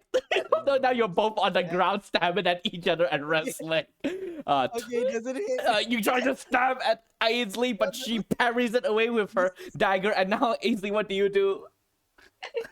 I tried. I use my dagger as well. All right, roll. And this time, because Oswald is prone, you get advantage. Wow. Okay. Okay, roll again. Just in case, on the off chance you get a natural 20. Nope. Okay, but regardless, roll your dagger damage with sneak attack. Mhm. Oh my god! Are you still standing, Oswald? Okay, let me check. Yo, Goodness. he's the same condition as Ainsley now. Like he's Oh, barely four hit points versus 4 hit bloody points. all over. Alright, so the two of you are on top of each other, and Ainsley, you're just pummeling this rabbit, and now, Oswald, it is your turn. What do you do? And Cam is Dagger like, attack. roll your dagger attack. Cam is watching this with wide eyes, like, man, this is kind of brutal, isn't it? I was like, you And miss. she just like looks back at Cam, just like you can see in their eyes, just like what did I sign up for? Yeah, in the background, you just. And honestly, for you, Sherman, you are a soldier. You've seen some shit. This is the most vicious fight you've seen in a while. It's like getting the adrenaline pumping. It's hard to see who will win. Yeah, honestly. Yeah, it's fun. It's fun. Honestly, I'm slightly enjoying this. All right. Ainsley, it is your turn. What do you do? I attack with my dagger. All right, roll with advantage because Oswald's still on the ground as you're pummeling him from above. Oh. Crying, screaming, crying. Oh Holy god! shit! No, God. Roll the way to damage. go. End this. Sorry. please. This is so wow. Oh. This is what happens when you do PvP. That's 39 damage. Oh. All right. Oswald is dead. Nah, you're not. Okay, so Ainsley, how do you finish off Oswald? Just because you did 39 damage, I want to see what you do to him. I slowly. Let me see. He's already prone. Mm-hmm. Oh, I aim back at the ear. And I miss. Oh, so you're I- doing the thing like as if you're doing the final blow, but you just stab it by his Yeah, head. I'm actually just stabbing it, so he's stuck to the ground. Oh, wait, you stab his ear so you pin him to the ground? Oh my god. All right, Oh, see. Yeah, so Oswald, yeah. Oswald with heavy breathing is gonna. That's gonna leave a mark, yeah. and then he passes out. The very dramatic slow-mo with like the very slow-mo, sometimes you see like duplicate frames as you're like, "Ugh," and your hand falls onto the sand dramatically. And then the camera zooms out over a panting Ainsley over your prone body. And everyone is just watching wide-eyed. And then Ainsley falls on top of us. Dong. Tired. Exhaustion. It's like, oh god. And then Doran was like, that was. He sort of like shares a look with his husband and then with the rest of you. I think we lucked out with those two. I've never seen a wizard that vicious before or a kobold as bloodthirsty. I can't. And then Doran's go to Cormac, can you go fetch Glasson? I think those two need medical attention. And then Cormac goes off. And then he turns to the other two of you who are still standing. All right, congratulations. The four of you passed the initiation. So, what day we all have a celebration and have dinner, eh? Okay. Okay. Alright. Before that, I think they should get cleaned up. Oh, don't worry about it. Yeah. Here he comes. And then you see from the side a man in his 30s approaches with a couple of others, both of them holding a stretcher. They put it next and then Oh. lift the two small They form. got a stretcher. Wow. No, it's like it's not really. It's like, you know, two sticks with like a blanket in the middle. Yeah. Yeah, and then they gently lift the 3-foot form of Ainsley and the Harengon Oswald and place it onto the makeshift stretcher, and then lift it and then bring them towards the side. And with that, the initiation is over. And this, now we can fast forward to like maybe about an hour later as all of you wind down. You can all just get your hit points back, because these are not non-lethal damage except for also whose ear is like bandaged up. Actually, both Ainsley and also both of you are like just covered in like bandages all over because the two of you actually went all out in the fight. And meanwhile, Sherman and C, both of you just looks immaculate. Like we're barely, you know. Got like some scratches here and there, but just Yeah. like. It's like, so all you do is you cast a spell, and then Sherman trips you. You cast another Yeah. spell, he pins you to the ground. You break free. You make an extremely bad joke. Sherman falls prone laughing, and then that was it. Yeah. Like I'm Shit, wow. I'm good against martial characters. I'm not great against, you know. Spells. I mean, Yeah. I mean, But what regardless, about spell slots? the spell slot remains gone for now. Okay, gotcha. But I regain all my shit because I am a fighter. And yeah. fighter gains all their shit during a short rest. Yep.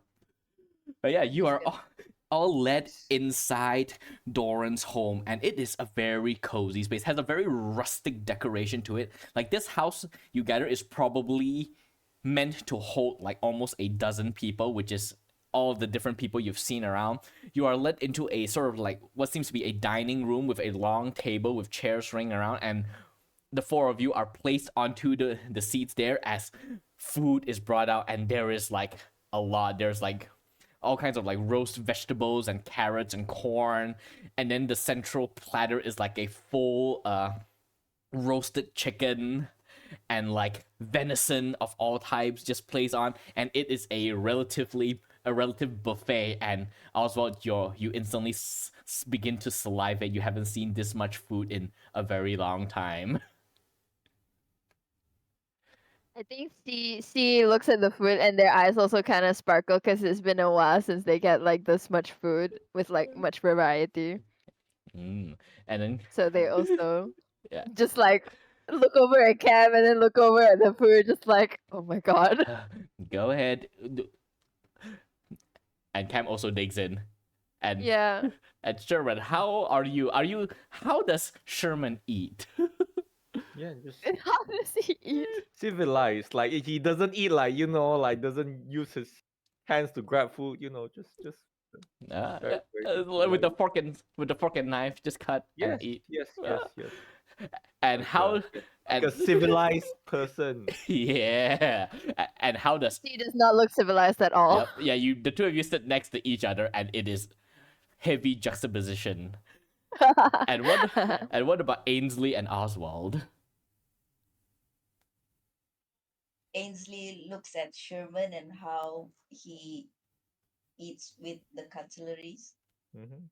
and then no, Ainsley also tries to use cutlery, but drastically fail because I don't think they have. Oh, they have fingers, right? Yeah, I think they have 3 fingers and 1 small thumb. Okay. So it's like without your pinky. Yeah. Okay. Or So they're yep. trying their best to copy Sherman. It's like, you know, the way the Beast drinks soup in the Beauty and the Beast cartoon. Okay. Yeah, nom, nom. Yeah, like, you don't have to like follow me if you don't feel like it. Like it's fine. It's just a habit. And then she just has like a bunch of like meat in their mouth, and they're just like, yeah, it's okay. You can just eat it however. Yeah, Mhm. this is really good. Wow. Oh, Oh, thank you. Courtesy of the chef here. and he gestures towards Gordon, this really old man, sort of like in his 80s, but still spry for his age, bringing up plate after plate and clearing things as you all finish. And Oswald, how does he eat? He eats like a savage. Okay. I don't know. Maybe he's just gonna gobble down everything inside its mouth, like a like a squirrel Oh, before getting eaten. I think. Oh. oh. This- Oh, nom, nom, nom, nom, nom, nom, nom, nom. Oh Perfect. wow. Okay. And or yeah. yeah, And funnily enough, Doran and his family also eats the same way. Because even though he may hold himself very proper like, he is still Veranian, and Veranians are descendants of barbarians.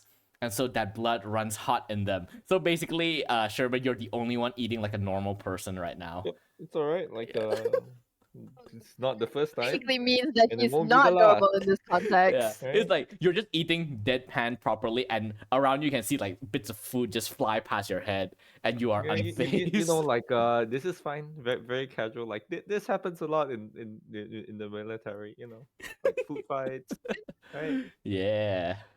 All right. And so as you're eating, at some point, Doran will, as you're like just eating, and at some point they will bring out like a bit of wine and ale for all of you to drink. And it's like, all right, so what brings you all here? Like, I know you saw my flyer at some point, but what made you want to attempt it? I know about you, Oswald. You were apparently poor and needed a job, but what about the three of you?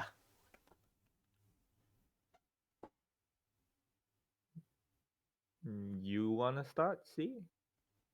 Oh. Well, yeah, you guys know I'm a bard and I cast spells and stuff, but I know Oswald because we went to Silver Spire together. And I haven't been using my magic for a while. Cam here has been just been like heavy lifting me.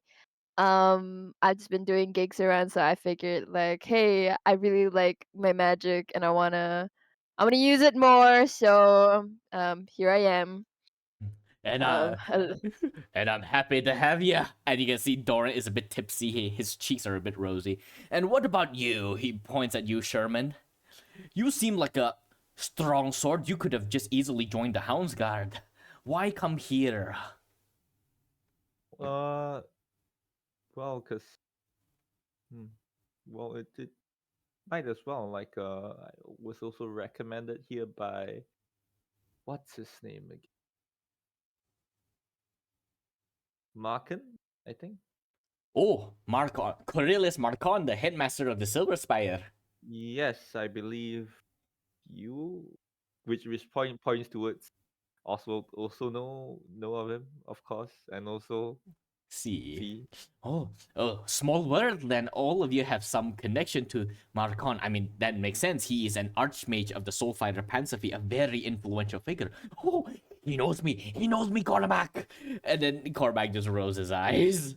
And then Megan, Doran's wife, goes, "He is not a person for you to know." Like, and I didn't mean to badmouth your headmaster, but there's been rumors about him. She looks, sort of gives Oswald and see a sort of like almost an apologetic look as she inadvertently mocks your headmaster. yeah, she doesn't mind. She's just like nodding a little bit, just like Right. it's like And normal. All this stuff. You haven't been to our We toilet know. in Silver Students of Spire Silver Spire know. We're just like in uh-huh. years. and also, do you know anything about shadow creatures? Hmm, not that I know of. Like, I mean, there was a couple of rumors a couple of months back of like shadow creatures, but as far as I know, they were all destroyed.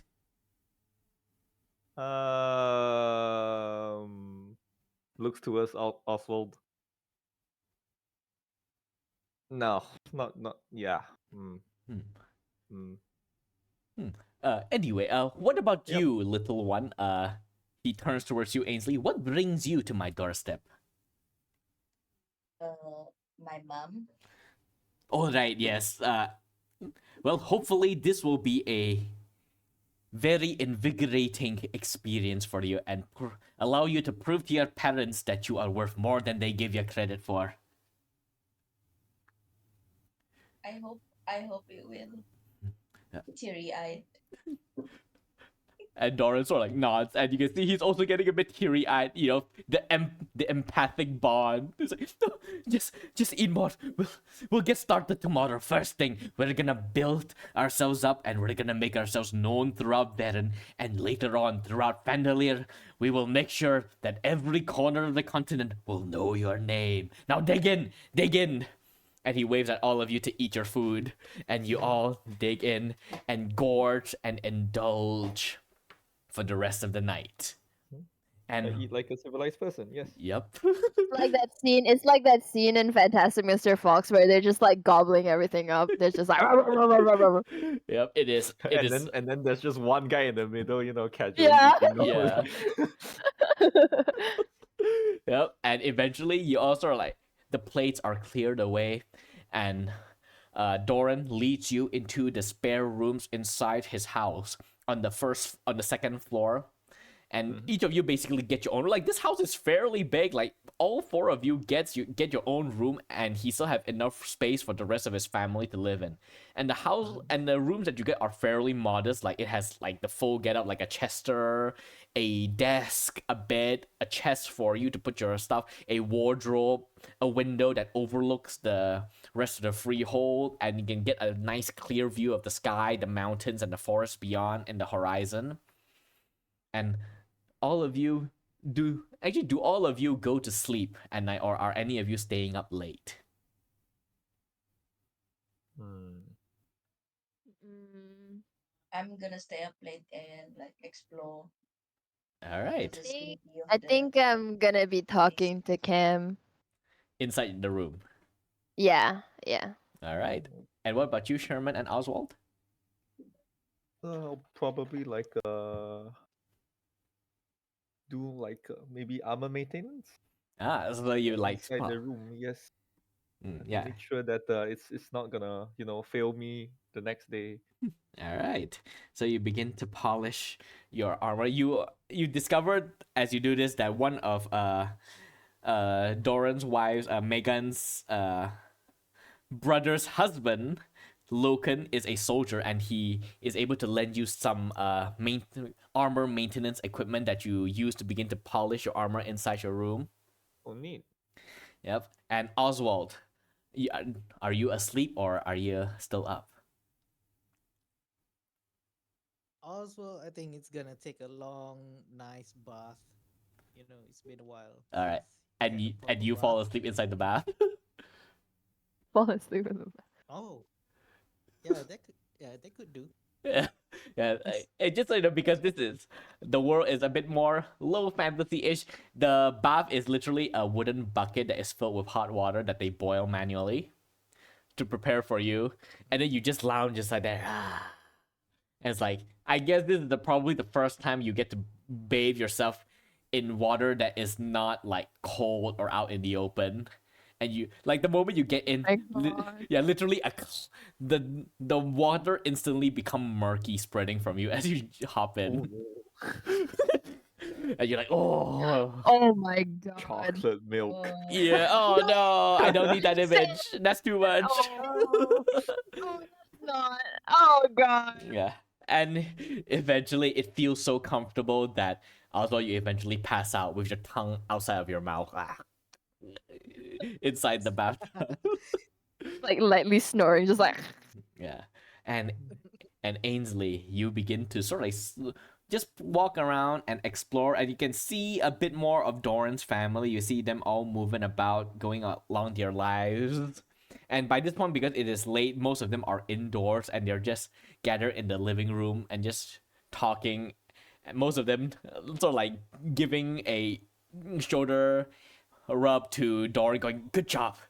And I know this is not as many as you expected, but everything got to start somehow.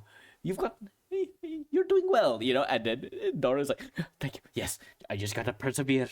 And that is basically what you see as you sort of walk around. And see, you are inside your room talking to Ken. What are you two talking about? I guess I'm just asking Cam about her impressions on everyone and whether she thinks this is a good idea for No. me because I'm like actually kind of spooked, Okay. like a little. And Cam goes, well, I think Doran seems like a respectable man, if maybe semi-competent, but, you know, what he projects may be different from what he actually is. As for your would-be co-workers, Sherman seems like the good sort. Like, he can hold his own, and I don't think he's gonna shank you in the back. Which I hope not. Yeah, which I cannot say the same for that Ainsley one. That is one vicious lizard.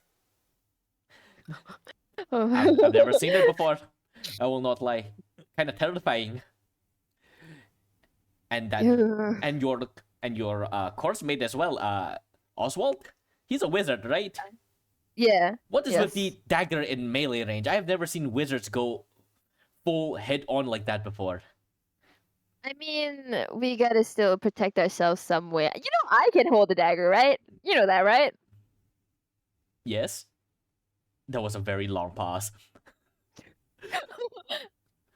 You know that, right? Good night. And then she lies back down onto her bed. Okay. Night.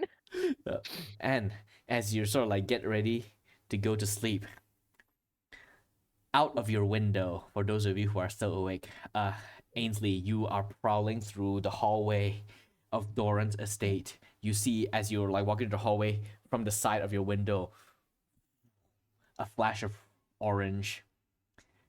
Sherman, you see the same thing from your window, and it reflects off of your glasses, and you look up from your armor and see you are about to lie down as you get the same glare as well. And you sort of sit back up like, what? Oswald, you are asleep, so you do not see this. Okay. Just soaking in the water. Okay, orange glare. Okay. Yeah, and so you all look out your window and like, what the hell is happening? And you see far out towards the north, in the northern part of the sky, against the darkness, you see streaking from the air a trail of orange, casting a glow so bright that it reaches you even here. It continues to fall, leaving behind a wisp of orange and white smoke. And then you see it disappear amidst the trees of the Drackland forest to the north. And then the orange glow dies. And then all of you hear a soft boom. And then you all watch as you see, at first you thought, wait, why is everything warping in front of you? And then you see it getting bigger and bigger, and then you realize it is a shockwave, and it's and hit all of you, and thankfully the windows did not crack, but all of you feel like that pressure hit you, and you lean back a bit from the force. And then you're like lean back forward like and all of you know what this is, but have never experienced it before. This is a starfall. And usually, as far as all of you know, according to Veranian beliefs, a starfall is either a sign of good fortune or an omen of dark things to come. And with that, we are going to go into a short break before we resume the second half of session 1 of Invasion of the Bodytakers. I'll see you all soon. Really nice. And we are back. Let us resume our game. So, after this starfall has happened, there was a bit of a stir within the household as they're like wondering what the hell is going on. But then eventually, as most Veranians do whenever weird stuff like this happen, just leave it for morning, and then everyone in the household goes to sleep. Yep. As do the rest of you. But as all of you go to sleep, Oswald, you inside your bathtub, soaked in. Don't know if your skin prunes because you have fur, but you are waterlogged. And Sherman, you asleep in your bed. both of you open your eyes and you see yourself inside standing in a long, endless white hallway. And in front of you, along one of the wall, is a door, also white, polished marble white. Just an empty hall with a door. Yes, and standing next to you is Oswald. Oh. There anything Oh, behind we're us? both in the same. Okay. Yeah, both of you are in the same seemingly dream. Okay, is there anything behind us or is it just wall? Yeah, you look behind, it's a clear wall. There's just one door in front of you, and then the other two hallway towards the left and right of you just goes off into like infinity before it curves away, almost like a circle. Mm-hmm. And So, yeah, and I will say, looking at this place, it seems kind of familiar. Obviously, it is not this big, and the walls are not polished white like this. But if you picture the walls to be a bit of a more grayish tone and much smaller, this seems like a typical corridor within one of the spires at the Silver Spire. But a more exaggerated and, shall we say, a glamorized version of it. interesting. And yes, the two of you stand next to each other. What do you do? Yeah, fancy Oh, seeing you here. Sherman, fancy. Yeah, I about to say the same thing. Mhm. So, mm, So, what is this? Do I'm you know what this is? sure. Is this a dream? I'm gonna pinch myself. It hurts, but you know this is a dream. Well, okay. Okay, It I is know a it's a dream, dream. but it hurts somehow, so that's weird. And it is at this moment you recall that your headmaster, Corellius Marcon, as an archmage of the Soulfire Pansivy, he's obviously a master of many different types of magic, but he in particular specializes in enchantment and illusions. Spells that affects what people see and what people think. And then you This realize this seems like a very hyper glamorized version of the headmaster's office. Yeah, okay, he wants to see Okay, us. Sherman. Okay. Yeah, only Yeah. one person could make the Silver Spire this glamorous. Hmm? So, Oh my god. knock knock, I guess, on the door. All right, so you know, boom, boom, boom, and it echoes out down the hallway. Boom. And then the door opens, and inside you see an opulent white office, and it is literally there is no other color here. Everything is white color, polished like marble.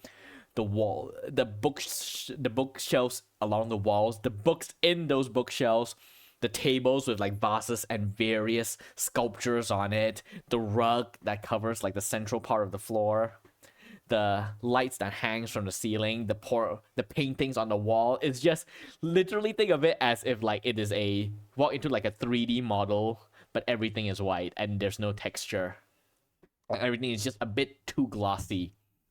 And across from you, the wall is occupied by a large window that you know oversees the entirety of Loch Bramont, the lake in which the Silver Spire is built upon. And before this gigantic mirror, this window, is a large ornate desk, also the same opulent white. And behind it sits a figure who is the only source of color in this room.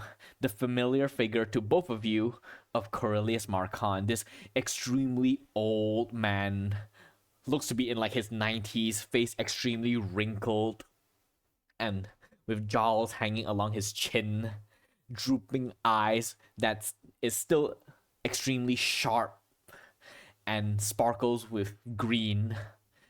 His hair is mostly bald along the top and frayed along the edges, like these wispy white hair that sort of like trails down the side of his head. And he has a little bit of gray facial hair, and he's wearing these flowing dark blue robes, and he sits behind there and looking at you. Ah, Sherman, Oswald, please sit. Okay.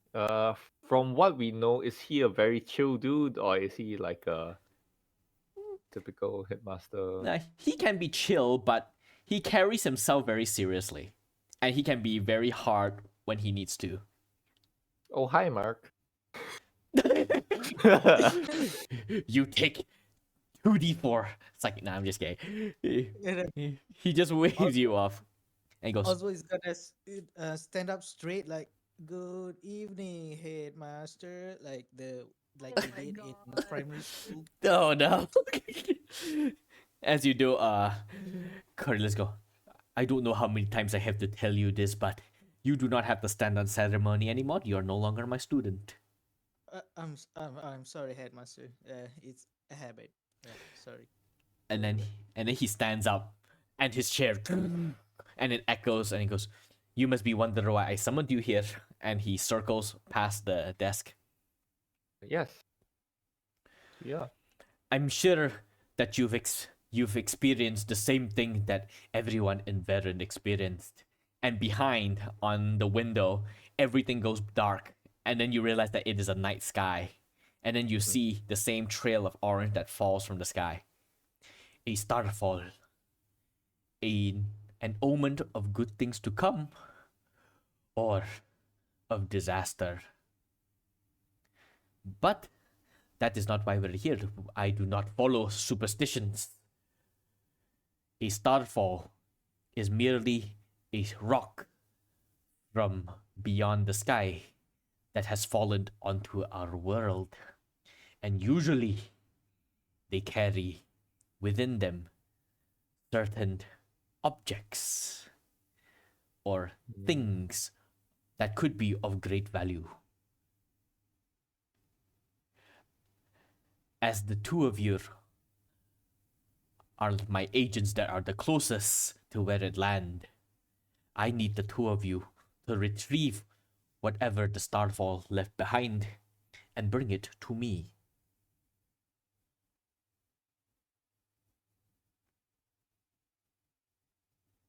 And Sure.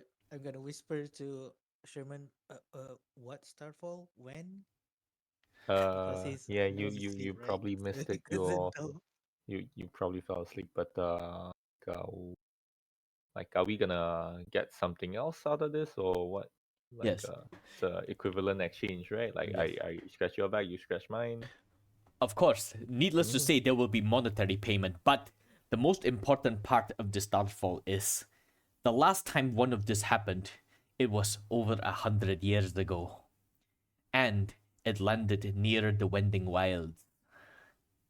Ooh. And the dwarves that lived beneath the mountains of the Iron Peaks.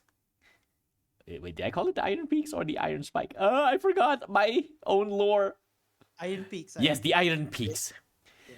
They found it, whatever is within, and their technological advancement leapt by decades. I believe that if this is indeed the same type of starfall that landed in the Wending Wilds, I think I can utilize it to send you back home, Sherman, to your world. That's a very lucrative offer that I can't refuse. Only the best for my best agents. Mm.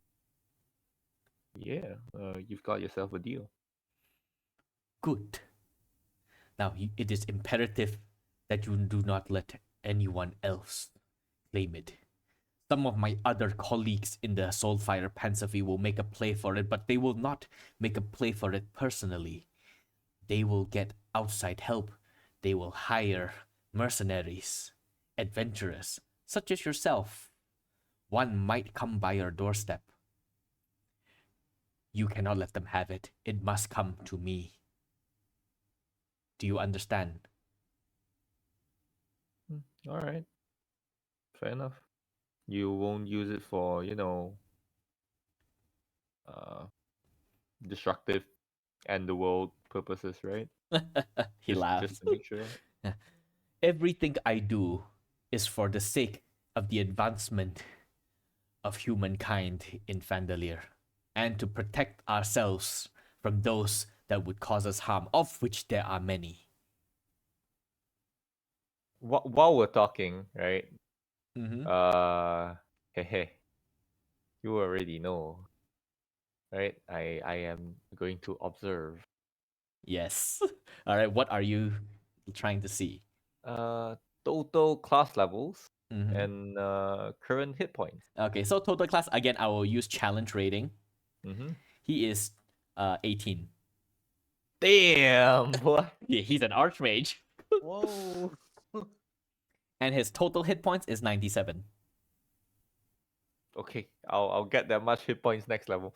But my the other important thing is that I wanted to insight check. Okay, See if roll he's telling the insight. truth. Oswald, are you doing the same, or are you just listening? Natural 20, baby.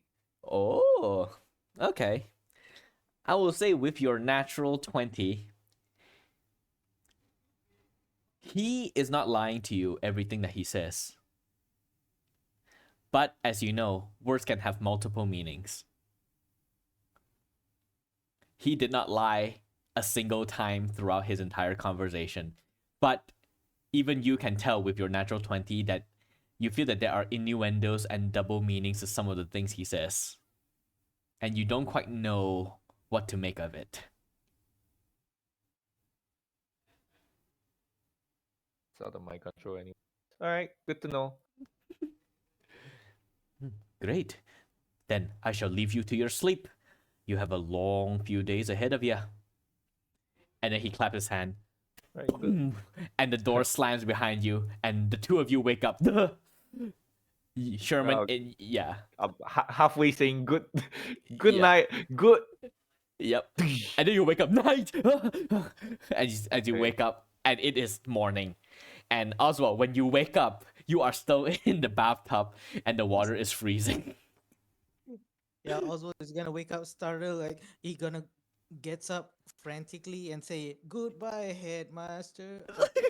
Yeah. Oh god. Oh Okay, man. anyway, you crowd, you look like a rat that has been dumped into water. Like, you are pruned, and it's like, it's just all hanging down. Even your ears are all just flat. Like, you have absorbed too much water into your fur and skin. Ah. Nice.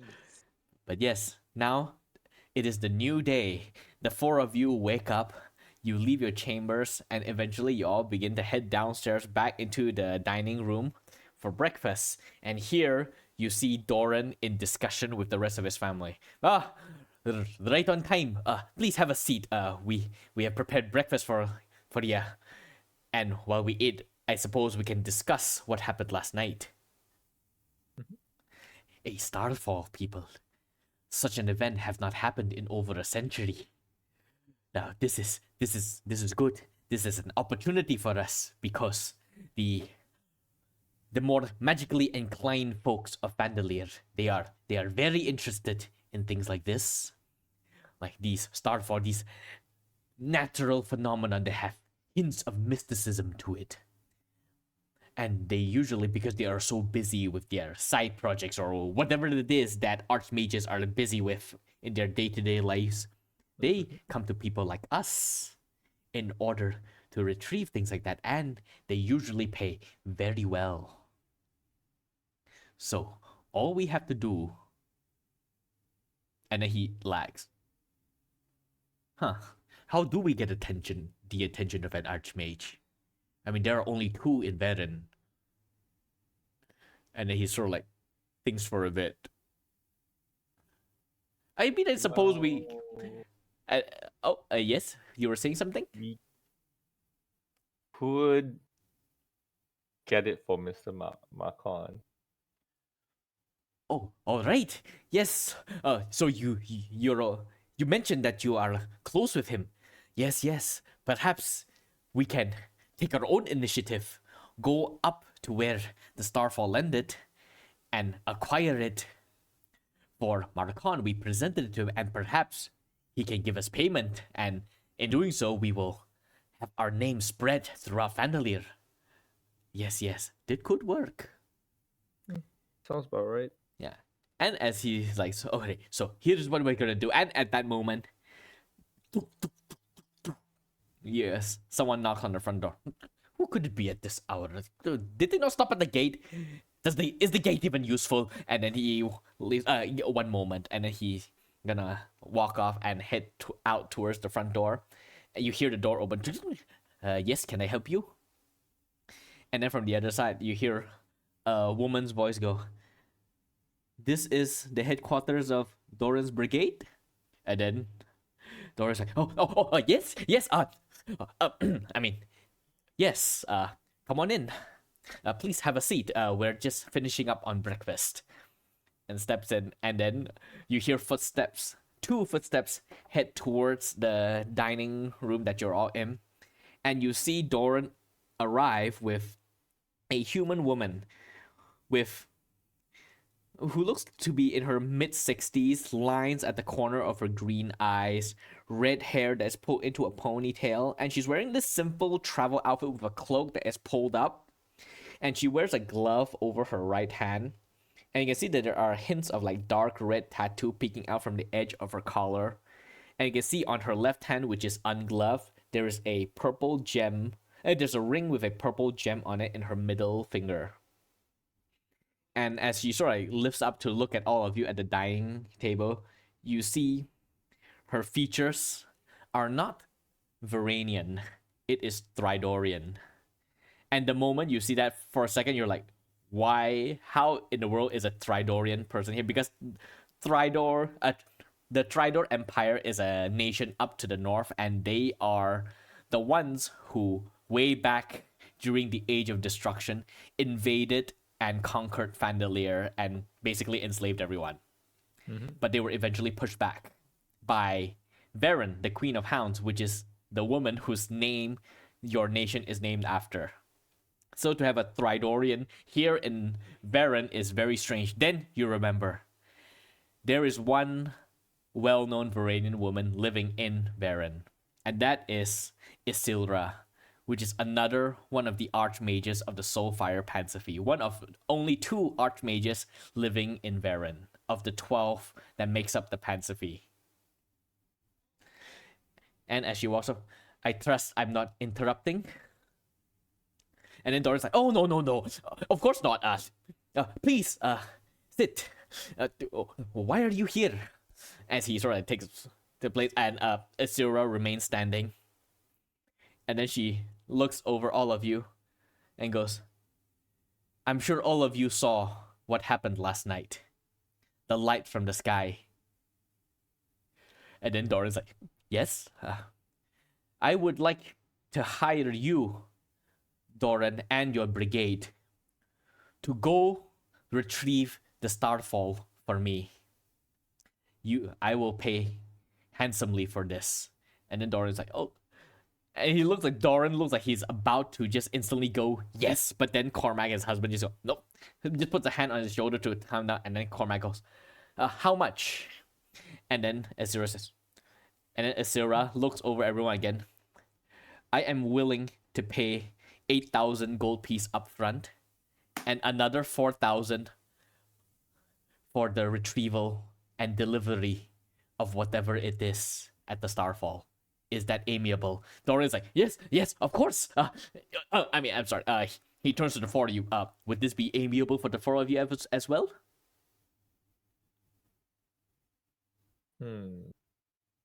His eyes just like goes wide and then looks at Cam and then just like Cam is like mouthing, do it. yeah,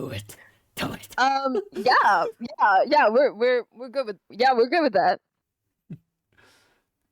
And what about the other 3 of you? If Ainsley says your friend, then your friend. How about that, Ainsley?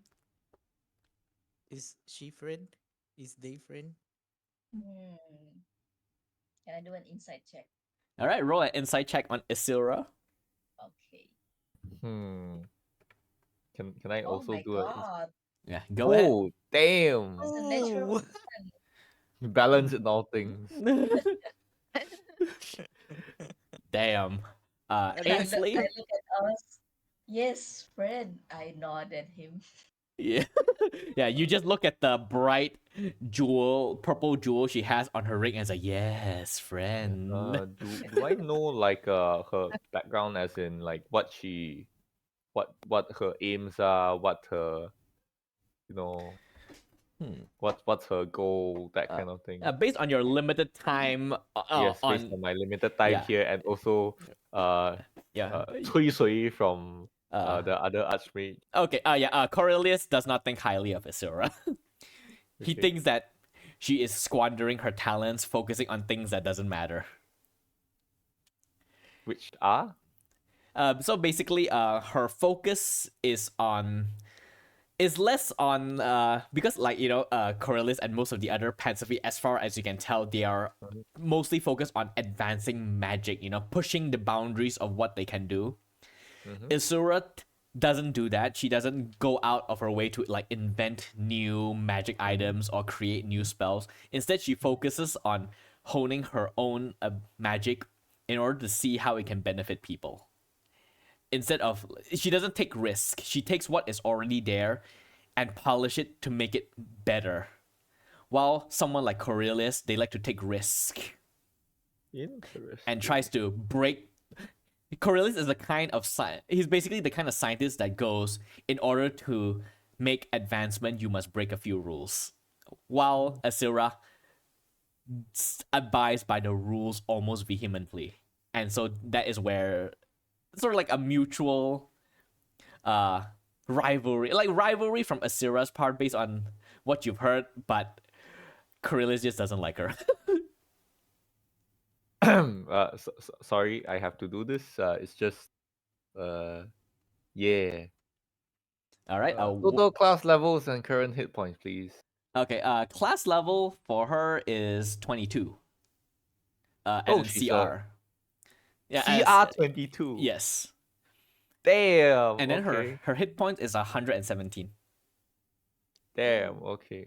So she's statistically stronger than, yes, Yeah, Marcon. she's statistically stronger than Marcon, but again, you don't know what kind of Yes, spells. you don't know what kind of shit they can do. Yeah, and also you Uh, have heard like just around that Isira is actually one of the member of the OG adventuring party in Veran like many years ago, like 40 over years ago. Back when adventuring parties do not have names, so her party has no name, but people make up random names for them that they do not approve of and have been stricken from all records. Because they're like, we do not have names, but that is a bad name, take it out. And then they're like, okay. all right. I think we'll see. We'll see. But just a quick question: can you send people to other dimensions? I can send people to other planes if that's what you mean. Close enough. Okay. We'll see. We'll talk more when I. We'll see. Okay. And then, I'm in. all right, that's great. So my team humbly accepts this quest.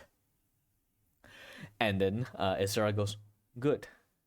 And then she reaches into her pouch, into like the side, and you can see her hand sort of like goes into the pouch and it goes in very deep. And then she grabs into something there, and with an effort, she pulls out like a chest, like a fairly sizable chest, and then she puts it on the table, and you can hear the rattle of coins inside. And then she opens it, and inside is just the most gold that any of you have ever seen in your entire life. 8,000 gold, as promised. The other 4,000 will be delivered upon the delivery.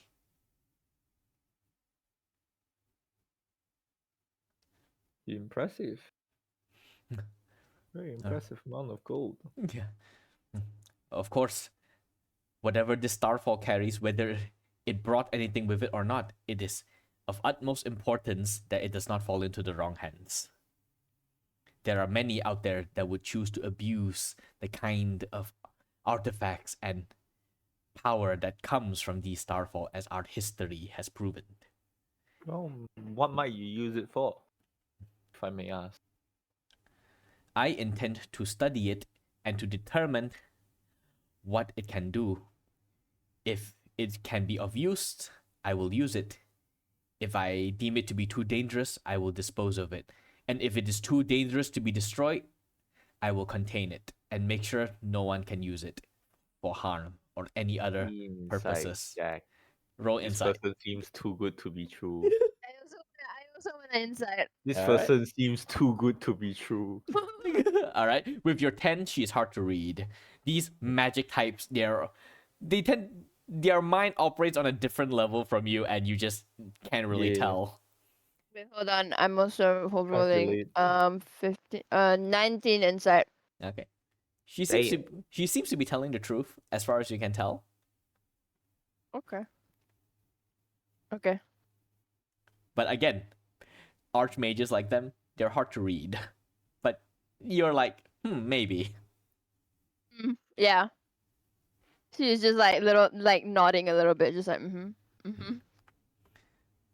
Great. Mhm. And with that, she goes, all right, in that case, I will take my leave. It's best if you set out as quickly as you can. By most people in Veran by now would have seen the Starfall. It won't be long before other parties within the nation make their move for it. Best if you are there first. Yeah, she does have a point.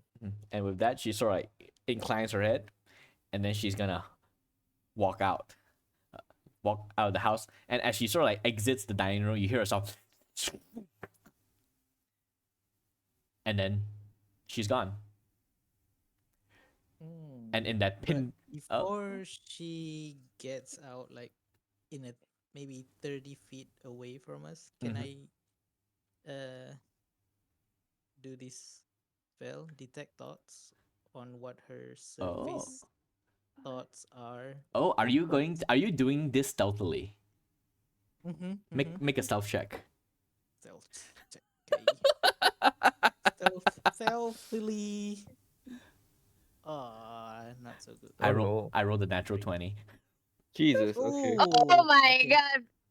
Okay, so Yo. as she's like walking out, and then you sort of like try to subtly cast a spell, you see her lift her gloved hand and flicks like a couple of finger, and the magic that is building in your hand instantly disperses. Counter spell. And then you just hear her go, "It's rude. It's rude to try to spy on someone's mind, but I'll let it slide this time. Good day." And then she walks up and does the same thing. You hear herself, and then she's gone. Oh my god. Also, he's gonna. And then fair Doran enough. look at you. Did you just try to read the mind of an archmage of the Soul Fighter Pensiphy? Well, he could be. I mean, they could be impersonating as the Archmage. We never know. Impersonating Isilra? I doubt there's anyone in this world, in this nation, that could possibly impersonate her without incurring her wrath. Except for maybe Corellius, but you know, there's a bit of a rivalry going on between them. Anyway, great news, people. We have our first gig, and the payday is huge. Oh, this is perfect. So, you all gotta get ready and set out instantly. I think, based on the trajectory of where the Starfall landed, I think it is very close to Renmire. And if the weathers permit, you could probably reach there in about 3 days or so. We have to go now. Quick, everyone, pack!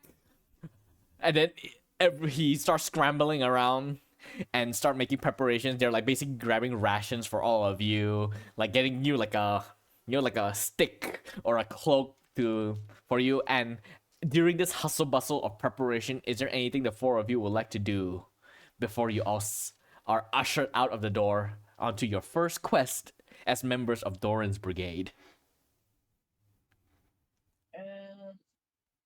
How much are they paying us exactly? Because the 8,000 gold is for Doran's brigade, right? Not directly to us. Oh no, Doran will explain. So altogether there will be 1,200 gold pieces. So each of you will receive 2,500 gold, and then Doran's brigade will keep the rest. Hmm. So they are taking essentially 20% Yeah. by not doing anything. I mean, it's to ensure that they have enough income to run the entire show. Yeah, true. Maybe they Okay, can fair enough. provide us with like potions of healing, something. Ah, this is where we come to the equipping part. I would like each of you to roll a d100. Ooh, boy. 300. Yeah, as Doran sort of like goes in. Yeah, I have collected many an artifact over the years. I think some of these could be of use. Never got the chance to use it much. I'm not much of an adventurer myself in my early days, but you know, I go around. Okay, so Ainsley, with your 95, you receive a vial. Sort of like, you know, those potion bottle that is like circular and then there's like a narrow neck.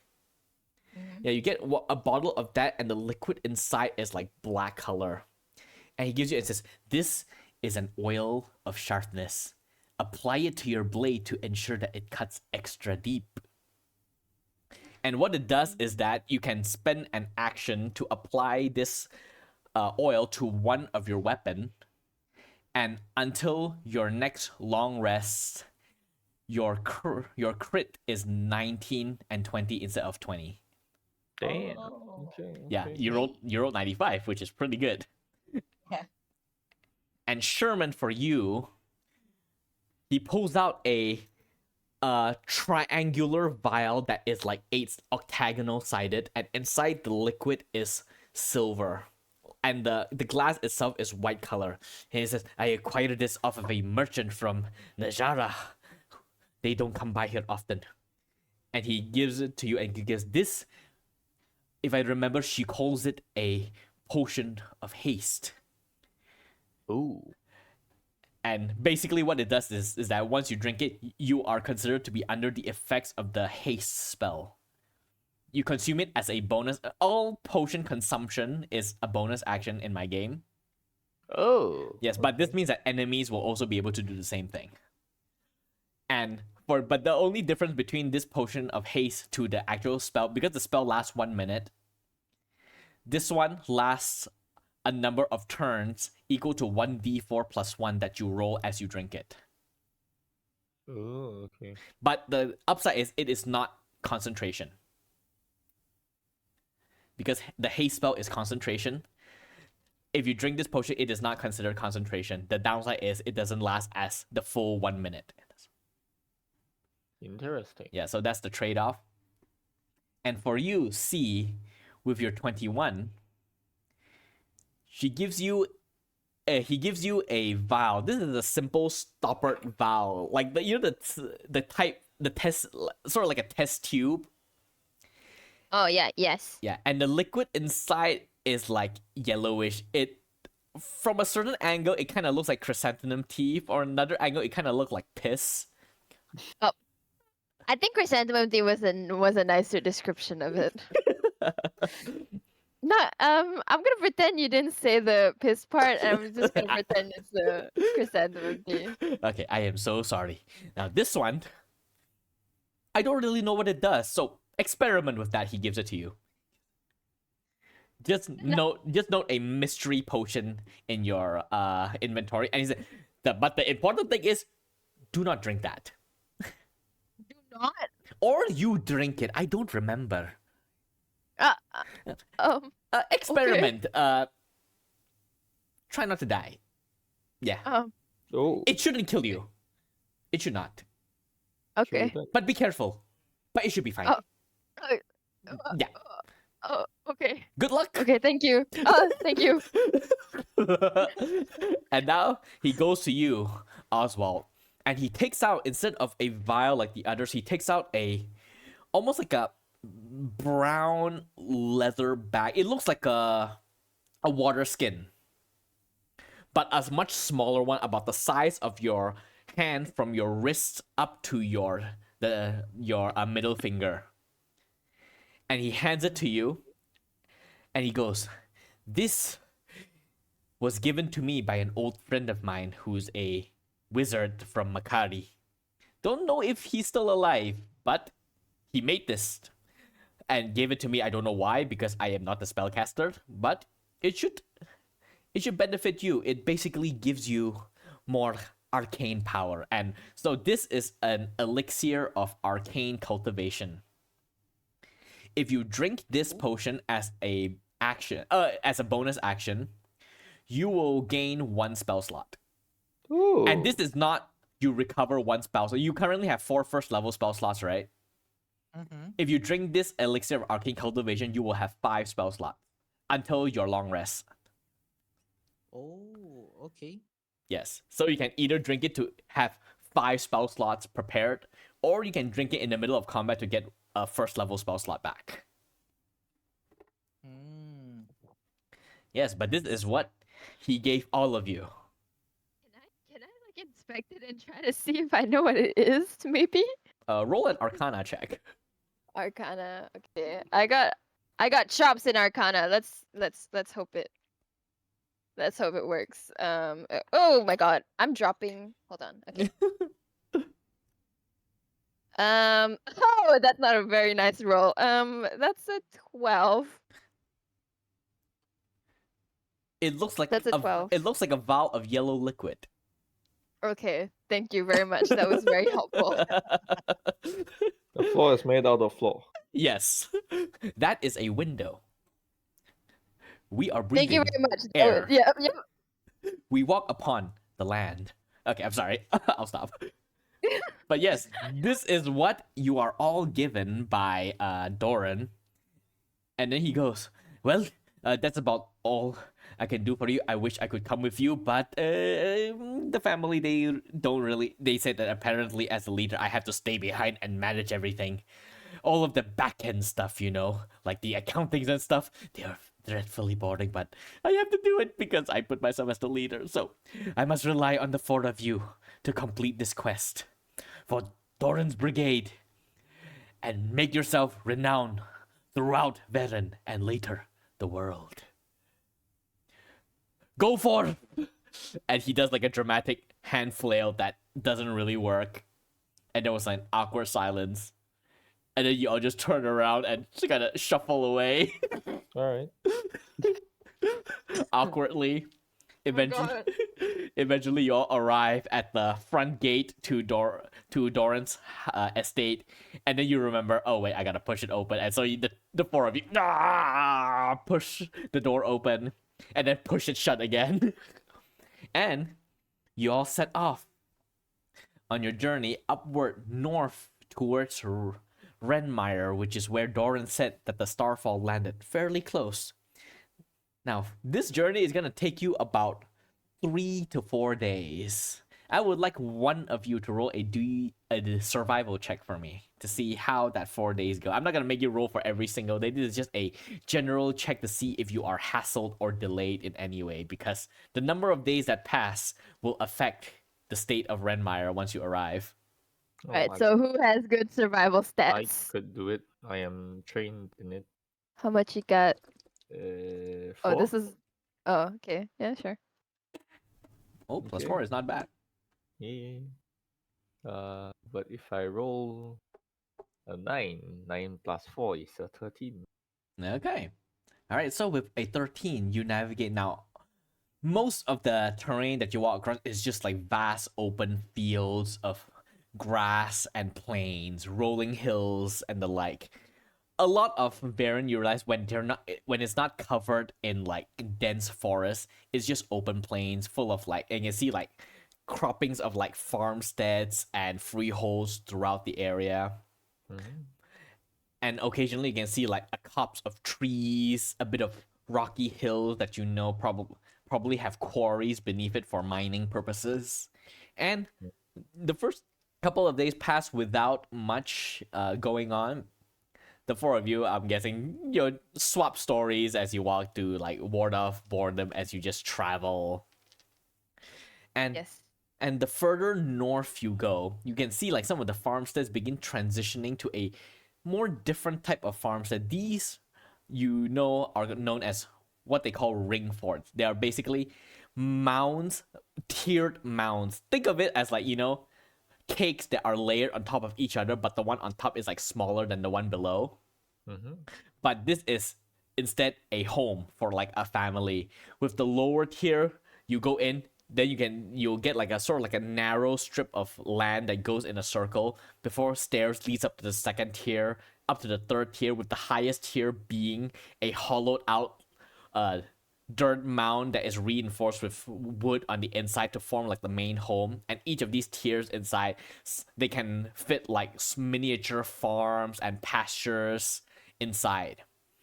This is indicative of the more Borum population towards the northern part of Veran. This is their sort of like their trademark architecture.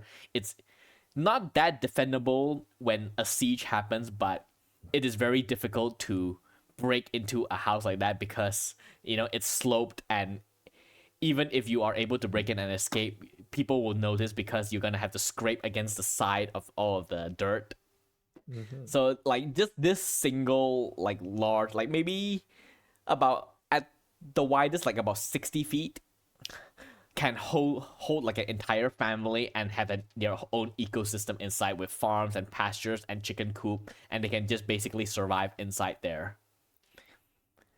That's very interesting. Yeah, and you can see like these are littered throughout this region here as the landscape begins to transition into more foresty areas. And before long, you are inside the western edge of the Drackland forests in North Reach. And here, the landscape begins to get a bit more rocky, and the ground begins to get a bit more marsh-like, like just squelching into the ground, and you can get like the scent of like heavy plant moisture intermingle with dog feces, which is the default smell of No. Veran. Because there is just so many dogs that the smell of dog is just everywhere here. It cannot be escaped. You get it that all of you probably also smell like dog if you ever take the chance to sniff at yourself. And depending on how much you like or hate dogs, that is probably either a good thing or a bad thing. But the foliage begin to get a bit dense, and this is when you start to like slow down. Like you gotta hack your way through like thick vines and foliages, just pushing your way through. And it takes you actually a day to navigate through just this outer edge of the forest, just to put your way through.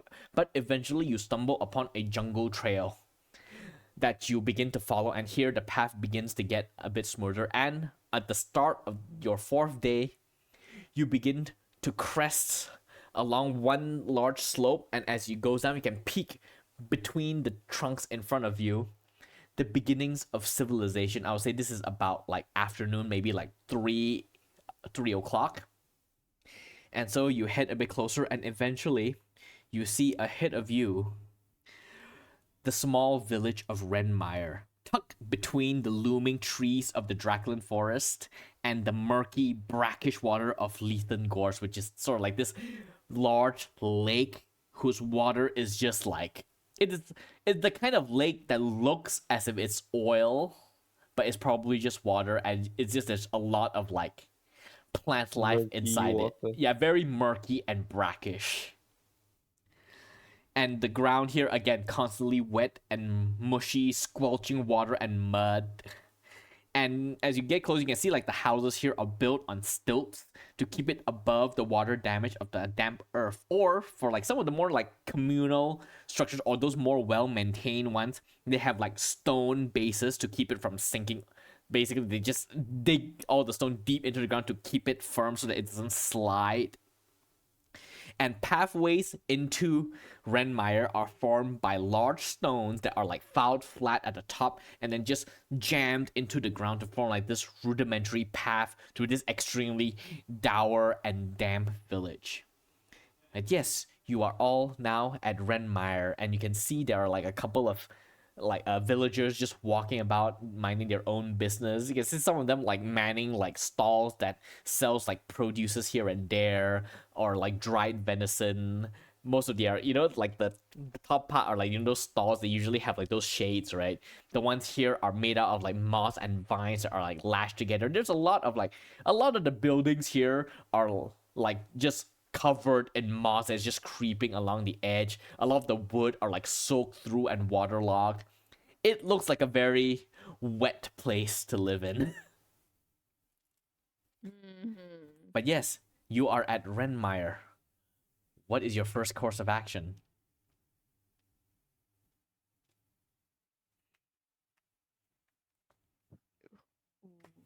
Mm, I'm gonna take a maybe sample of the moss. What- Eating your namesake. moss taking a sample of the moss. Yep. All right. So you rip a Yars. bit of the moss and then you eat it. Make a Constitution saving throw. Why not? Oh no. Haha, yes. It may or may not have Yeah. repercussions. You eat it and like it tastes surprisingly good. A bit damp, obviously, but there is an aftertaste of it when you crunch into the moss that feels fairly invigorating. And you gather that if you were to gather a bit of this moss and were you more alchemically inclined, you can probably use this to make some stuff. Ooh. What you can make with that, you don't know. You'll have to experiment. Some weed. Oh my Oh, god. oh wait, And- wait. And this is how Oswald invented blunt in Veran. Yeah, I'm gonna take more samples. All right, I'll to- say you collect enough, 3 portions, we'll say, of moss that you are able to carry without it spilling and spoiling your backpack. Yeah, nice. Okay. All right, and with that, what about the rest of you? What are you doing as you arrive at this village? And I will say that for the purpose of this isle, I don't think any of you would have come by this village before. It is very isolated and secluded, so I don't It's think. so far away. Yeah, it is so far away for some of you. Yeah, As probably not. Definitely not. Yeah, so these are all your first time here. So what are your typical traditions whenever you come to a new village, would you say, for each of you? Ask around probably. Do we expect to be lodging here and for maybe unknown reasons? Lodging. I don't know. Are you asking me, the DM, or your party? DM. The god I'm asking the DM and the party both. I'm asking both. the DM will plead the fifth because he does not want to railroad you. So Okay. Okay. And then I looked at the party and I'm just like, do we think that we're gonna be staying here for a while, or are we? This is just like a touch and go kind of thing. Uh, I'm not sure, but would Depends be a on good how idea to. far more Hmm? where the site is. How about We we don't know ask? where the site is yet, right? Mm-hmm. How about we ask the locals on where is it Uh, exactly? What do you guys think? yeah, we should ask the locals if they know anything about the Starfall and maybe get Mm. a lay of what's around here. Maybe Yeah. so we know which store to go to if we want things. We know where to go to if we need food.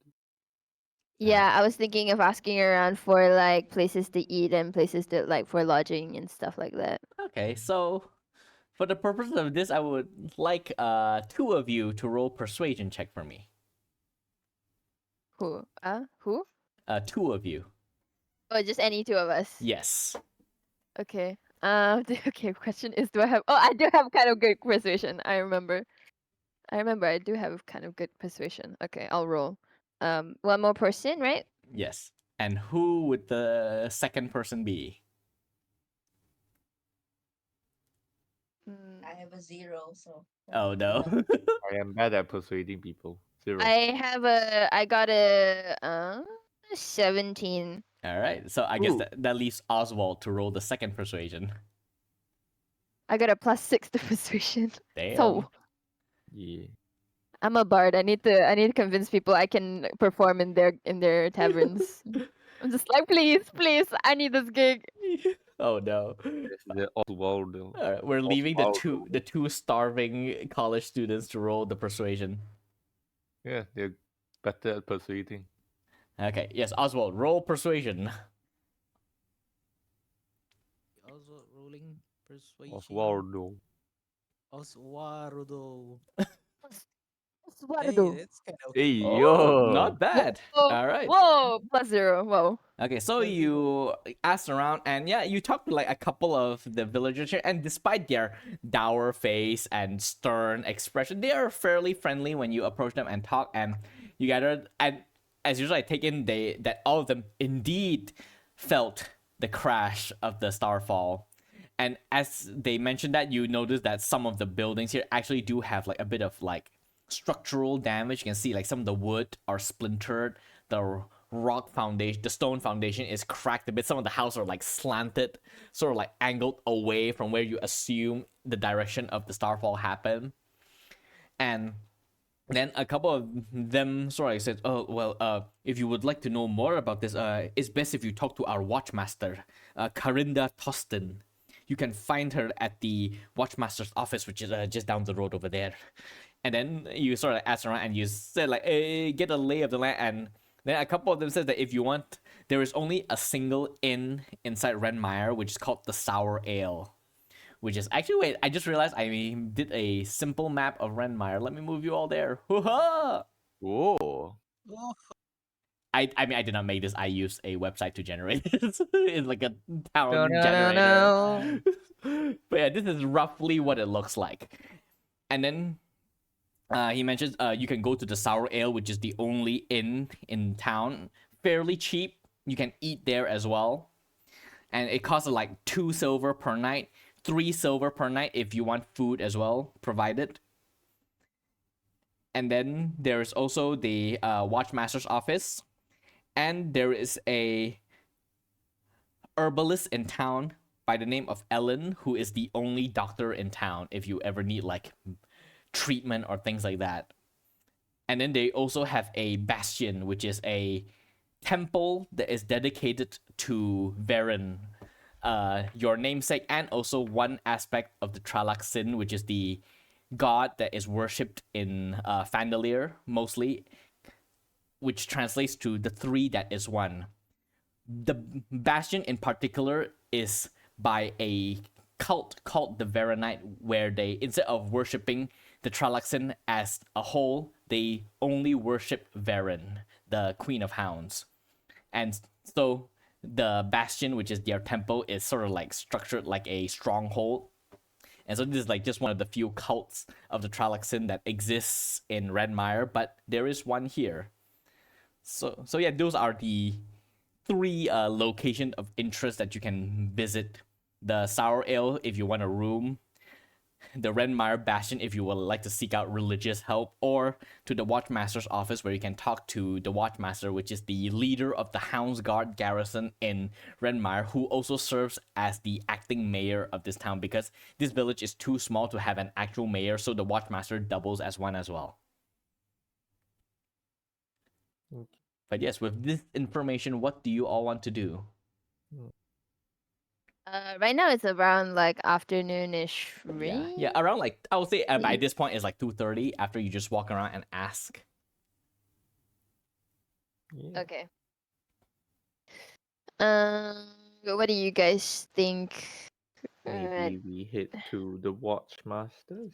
Yeah, I was thinking that too, and then we can gauge like how long we'd be here, or if we'd be here again ever at all.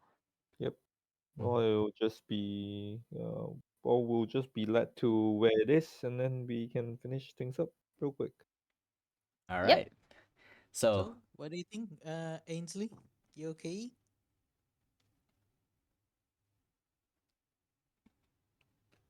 Yep. Yep. all right, I'm thinking like this terrain is like very bad I for got our shorter members because you're all just sinking into the swampy and squelching mud up to your like thighs as you just pushing through, and it is a bit just a bit like glee for the two of you, but you persevere. And I gotta eventually, pass to Ainsley some of the mods. Like, Ainsley, try this. oh, It's good. Are you trying to kill me? Can What I do you smell mean? it? I had some and I'm okay. Yeah. It has a very strong musky smell. Do I have do I know like anything about the moss Uh, since I'm like moving around before? oh, make a nature check. Nature. Ooh, a -1. Oh Yo, no. it's okay. Oh no, it looks like regular moss to you. I'll take a small Nibble. nibble. All right, you Yeah. nibble again.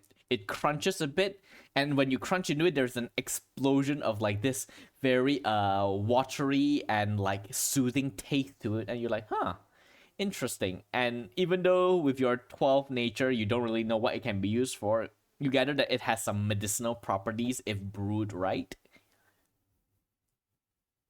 Okay. But yes, with that, the four of you make your way to the Watchmaster's office, which is sort of like closer towards the center of the village. And you see this wood and stone building with a very low, flat roof.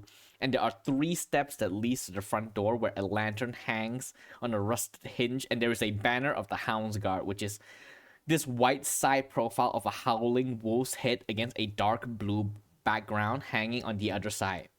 So you walk up to this. There are no like hounds guard standing guard at this watchmaster's office. You do notice like there are like a couple of hounds guard walking around, but you gather that this garrison is a very small one because of how isolated this place is.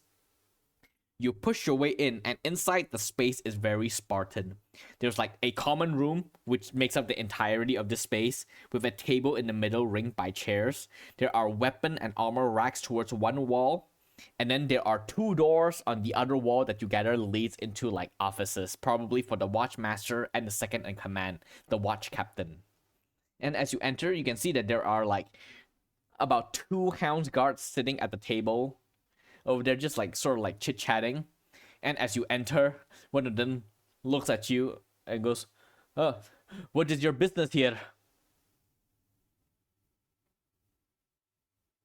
Who is gonna speak here? Why not you? See? Go for Uh, it. I think the oh, bard The has bard the high chance of asking getting. who is going to speak.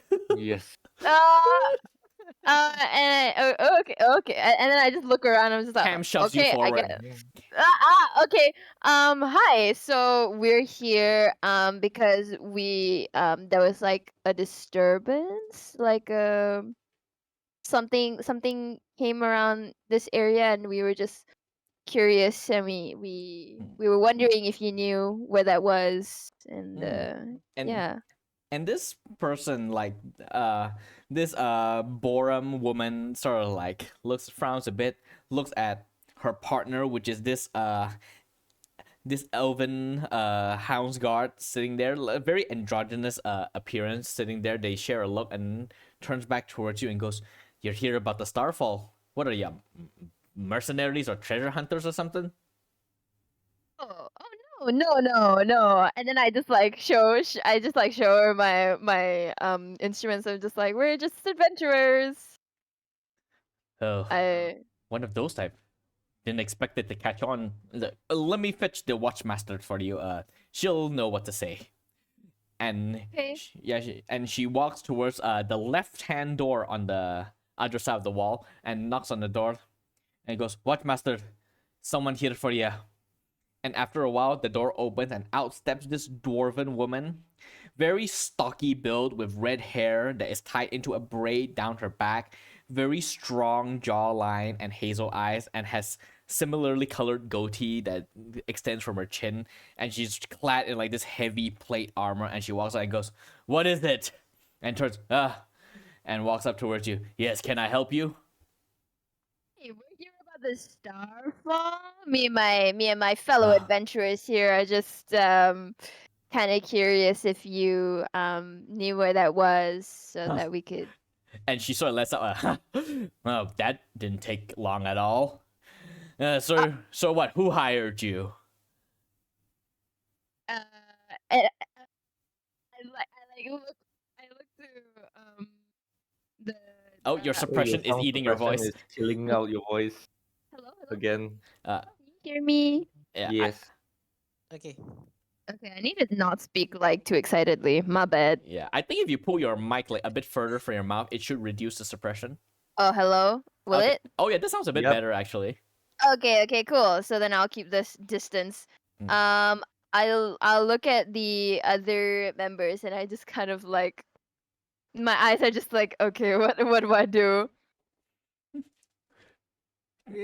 I just like look at them and I'm like, should I say? Should I not say? Go ahead. Up to you. We kind of like researchers, right? Yeah, Cam gives you a See? thumbs up.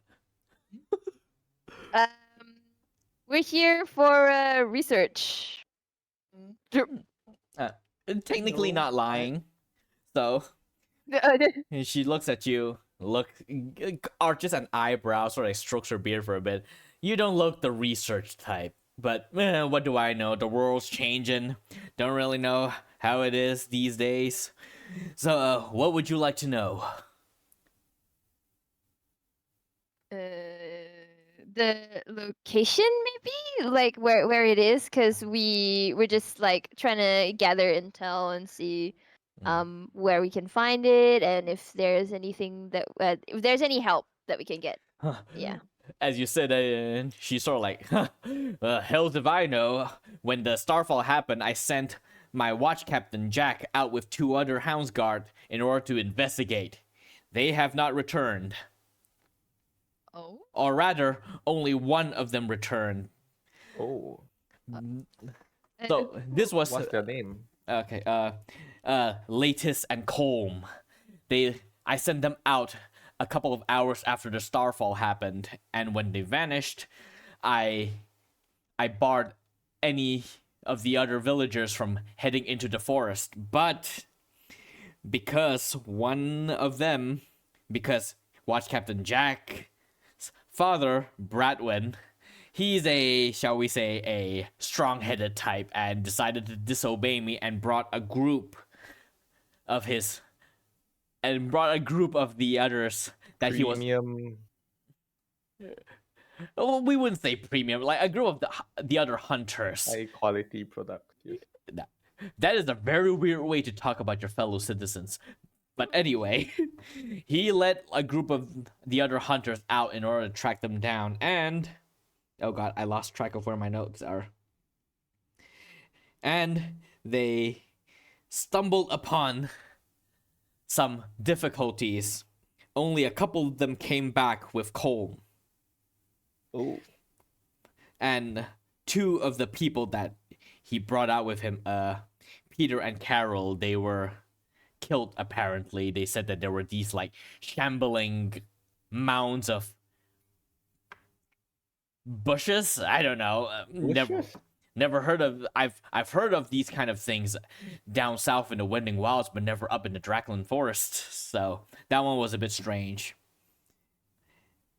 And yeah, so they were able to come back with Colm, who seems unhurt but catatonic. He's with Ellen right now. She's our village herbalist.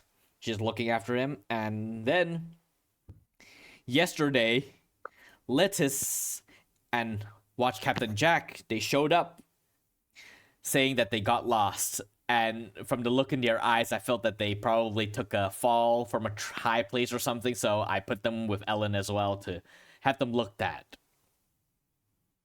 But yeah.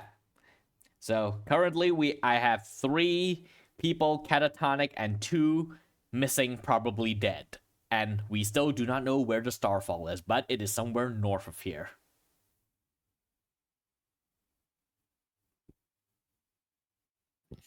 Oh, we could just go that way, or get one of them to, give us accurate directions. Maybe go to the herbalist. You can do that. I'm not risking any more of my people on this. I know. I'm not telling you to. Just gonna ask directions. All right, good. You can find Ellen's house here, and she sort of like directs you towards her house, which is sort of like at the edge of the forest over here towards the north. This last house over here. The outskirts. Yeah. Yep, right at the Where? outskirts. Where is it? Yeah. The most Okay, okay, northern okay, I see one. it. Yeah. Like Yep. And so all of you leave the watchmaster's office and head towards that house. And again, like you enter, and you get it that most of the houses here is probably the same way, like built with wood that is sort of like treated to withstand the dampness, with thatched roof and very practically furnished. Ellen's house in particular, when you open, and like the door is not locked, like sort of like open to the public because doctor. You open and you can see like the front part of the house is sort of like separated from the back part by like this curtain, this vine curtain that is like sort of like halfway pushed open. And you see that this front part, like towards the right hand side, is like a small living room that you gather she probably stays at. And then this area, as you enter, is almost like a receiving chamber. There's like a couple of chairs, like there's just 2 chairs towards the left that is put out for people to sit. And when you peek through the curtain, you can see at the back of the room, there's no beds. There's just like bed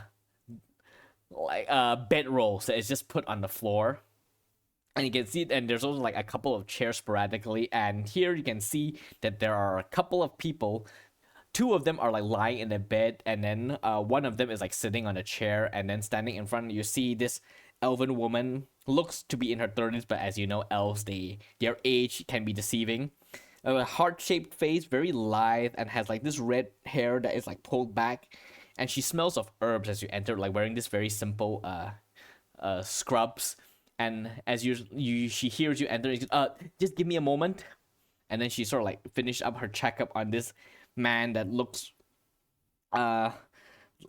he's like in his 20s with auburn hair cut short and green eyes, but his eyes is sort of like open and is just like staring into nothing. And she's just like observing him. And then after a while, she sort of like leans back and sighs a bit and pats him on the shoulder for a bit and mutters something. And then before she turns and looks at her, sorry about that. Can I help you? he alright?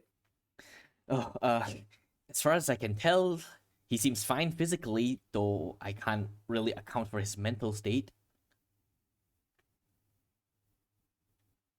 What can I do for you?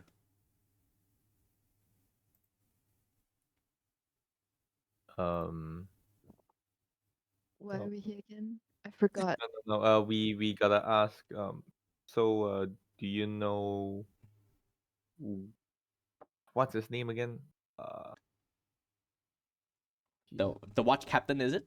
yes, I think Oh, Jack. Jack. So Jack's here, right? Oh, you're looking for Jack. That's him right there, and he points at the one that is sitting in the chair that she was inspecting earlier. Okay, so I go up to Jack. You're Jack? Watch Captain Jack? Is it? Yeah, watch Captain Jack. Okay, so Even respond? He sort of like, as you sort of approach, he sort of looks up at you and looks, and then goes, and then he smiles. Yes, I am Jack. Can I help you? okay. So what happened? Like I brought 2 people with me up north. They followed me. Then something happened. I don't remember. But I remember seeing a bridge, a broken bridge, and a well. And then he looks at you and smiles. okay. Thank you. At least we've got places. Okay, a broken bridge and a well. Okay. And what was the doctor name again, DM? Ellen. Ellen. Yes. Dr. Ellen. My friend Ainsley here has a sore throat. Breaking the 4th wall here. Oh my God. I was like, Okay, just kidding, just kidding. yeah. But it's like- Oswald is gonna lean over and whisper to the doctor. Doctor, regarding Jack over here, I may have some methods to, further diagnose him.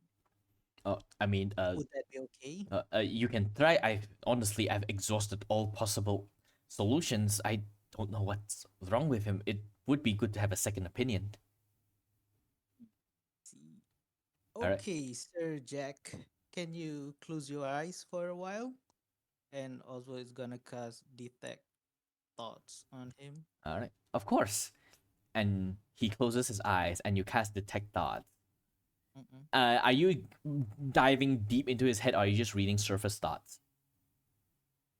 Uh, deep, deep dive. So you're just going straight into the deep dive without Mm-mm. looking at the surface thoughts first. Yep. All right. Oh, Oh, surface thoughts. Yes, yes. Sorry. Okay. So Sorry. you trace an arcane sigil in the air, and you cast your spell, and you try to read his thoughts. And actually, let me check something.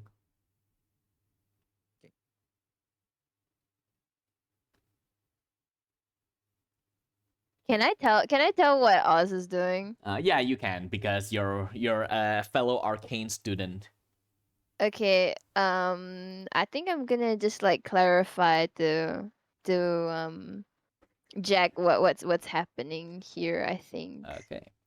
just as like a as like Heads up. a medical Mm. procedure that I kind of like only know vaguely of, where they're just like, okay, so now we are just like Yeah. informing, just like, hey, you don't need to worry, we're just like Mm. You can see Gonna his look going through his deeper brain for a bit, into your you know. thoughts. Yeah, you can We're just see. going deeper into your thoughts Alright. to see what went on. All right. You can see his smile sort of like falters a bit, like it goes down, and then it goes back up again and goes, "Of course." And you attempt to read, Giving me the heebie-jeebies. his surface thoughts, Oswald, and there is nothing. It is just white noise in his head, surface thoughts. But you feel that there is something there, but it's not in the surface. I'm gonna stop a bit and tell to see. See, I may have to go a bit deeper. Yeah, okay, and then I give a nod, and I go to it, and then I just face Jack, and I'm like, we're gonna have to go a little bit deeper, all right? Is that okay? There's a pause, and he goes, "Of course." And you get the feeling that he doesn't really understand what's happening. Okay. Okay, do And you then go I deeper? and then I Yes, look yes, to I Moss, and can. I'm just like, yeah, go ahead. All right. Yes, to make a wisdom saving throw. Spell DC 15. He can Spell. willingly fail if he wants to. Okay. He will not. Ooh. Okay. All right. So you attempt to penetrate. What's the DC again? 15. What happens if you fail? Or like, what happens if they succeed? If they succeed, let me Yeah. check. I think they If know that succeed, the you spell are ends. trying to. So they will know you're trying to read their mind, and Either way, the target knows that you are probing into Oh its mind. yeah, and do you get anything? either way. If he fails, I gain insight into its reasoning, emotional state, and something that looms large in its mind. No, Okay. if they succeed, If Spell they succeed, ends. the spell ends. That's it. Yeah. Oh. Okay. Nada. All right. So you start to penetrate into your mind, into his mind. yeah, mine. Yeah, into his mind. And as you do, have you detect people's thoughts before? Is this something that you would have done before to someone else? No, this the first time was the Archmage. No, as in just like, now. it Oh, doesn't have that to is be this session. wow. Yeah, it can be Oh, like, Wow. yeah, in general. First time you try to detect thoughts is just to an archmage. Yeah. Boss move. in general, never. All of them Okay. never. All right. No, as in like for your character, do you think they would have used detect thoughts at earlier points in their life before this module? No. Okay. Because of privacy and stuff. All right. So you attempt to read his mind, and there is something cold about his mind as you sort of like sift through. And as you do, you're like trying to figure out like people, even in their default state, there should be thought inside here, but you just get nothing. And so you push deeper and deeper. As you do, the deeper you push, the more artificial everything feels. It's almost like you are pushing your way through moss and algae and like just fungus as you push through and through. And then you begin to hear strange sounds. And you do not know, you cannot make heads or tails of what these words are. And you see flashes again of green, of roots, of vines, of seeds. And again, you push and push. And all of you watch as you're like just pushing because you're so concentrate into it. All of you watch as this person who has just been smiling, looking up at Oswald all this time, all of a sudden, his pupils just dilates and covers his entire eye. And then he just opens his mouth and lets out this sound as you can see like green veins begins to pop out along his face. And he just lunges out at you. Can Oswald, I try to pin the guy down? All right. This will be make a athletics check for me. Athletic. Natural 20, baby. Oh damn! Let's fucking go. All right. So you see, as this person starts a person watch Captain Jack, or who you assume to be Jack, but now not so sure anymore, reaches out to try to grab at so you instantly, on instinct, charge forward, grab onto him, and shove him onto a nearby floor and collide onto it. And you can see Ellen is like, oh, what the hell is going on here? And you can see the bodies inside the bag are not moving. They do not react. Their eyes do open. You notice they have been closed, but then they open the moment you slam. And as you like sort of like push him against, he continues to scream, and you can see like. As it does, you can see like this like viscous light green fluid begin to pour out from his mouth, and you can see from the inside there seems to be like growth, like almost like green vines just coming out in place of tongue. And as you like just look at it, you can see its eye. It begins to like it's almost like chlorophyll is like coming out from its pores. Jesus. And as it does, I need all of you to make a dexterity saving throw. Constitution saving throw. Constitution. Okay. Yes. Oh, that's a +0 for me. Okay, let's see. What is that? 6. Oh no. Okay. All right. Okay, so Ainsley, you as you get splashed by this chlorophyll like substance as this person, so it's just as he's like just screaming and the green stuff is pouring from his mouth, suddenly his entire body just explodes in like chunks of green. And you thought it would be guts and red and organs, but as it explodes, you just see like chunks of like vegetable, almost like foliage and plants. Like he is hollow on the inside and is just made out of like this green fluid that pours over you. And for those of you who fail, which is Oswald, Sherman, and C, you take 18 poison damage. Ooh. And Ainsley, you take 9 poison damage. Oh, I got a roll for Cam as well. Oh no, Cam! Yep, she does exist. Yo, Oh, Cam was here all along. Okay. Yeah. And she takes 9 damage. Okay. Tay, you can make a note of this. She's at 49 hit points. 49. Okay. Yes.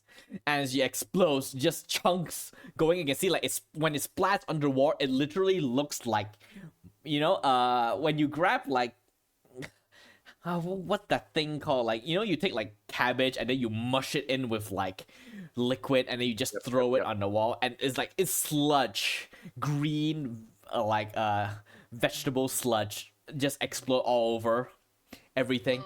And as it does, you can see the bodies that was inside the bag, they all lurch up and they reach for you as well, and you can see their pupils begin to dilate and veins begin to emerge on their face, bright green, as they start reaching out towards you, all of you inside this herbalist Ah, hut.